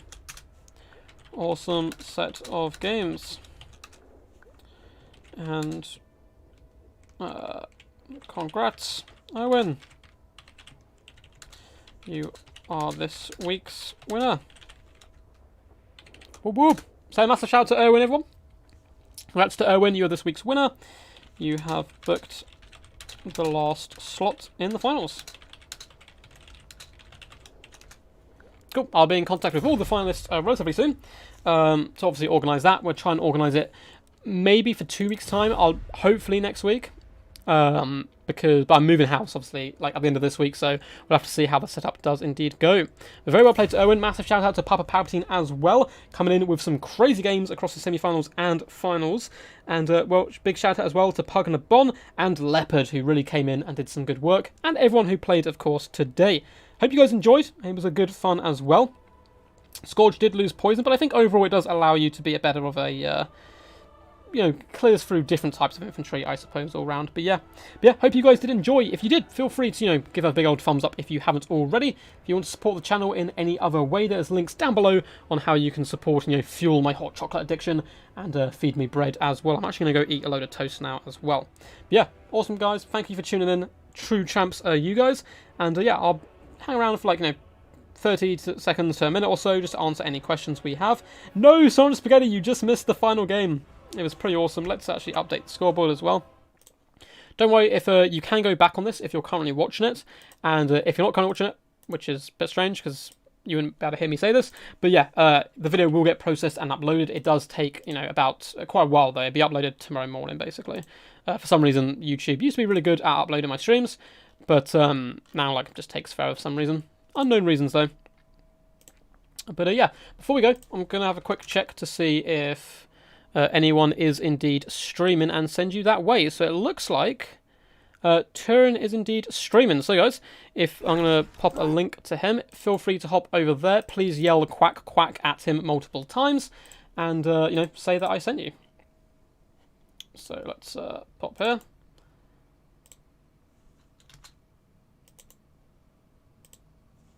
Boom. Hopefully those links work. But if not, yeah, just type in Turin, go over there, say hello to him, and say quack quack. It's Skander, not Owen anymore. Sorry, man, I'm just saying Owen because it's easier to say and easier to fit in the time frame. Hot chocolate with or without marshmallows. Oh, I'm a hot chocolate purist, I'm afraid. I do not have don't have marshmallows. I don't mind them. I'm not against them.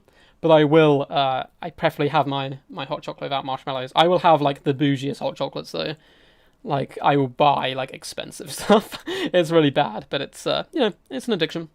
But it fuels me. I don't drink coffee, so I guess it's my answer to that. But yeah, not sure if those links popped up for you guys, actually. For some reason, me trying to post links, it doesn't like it.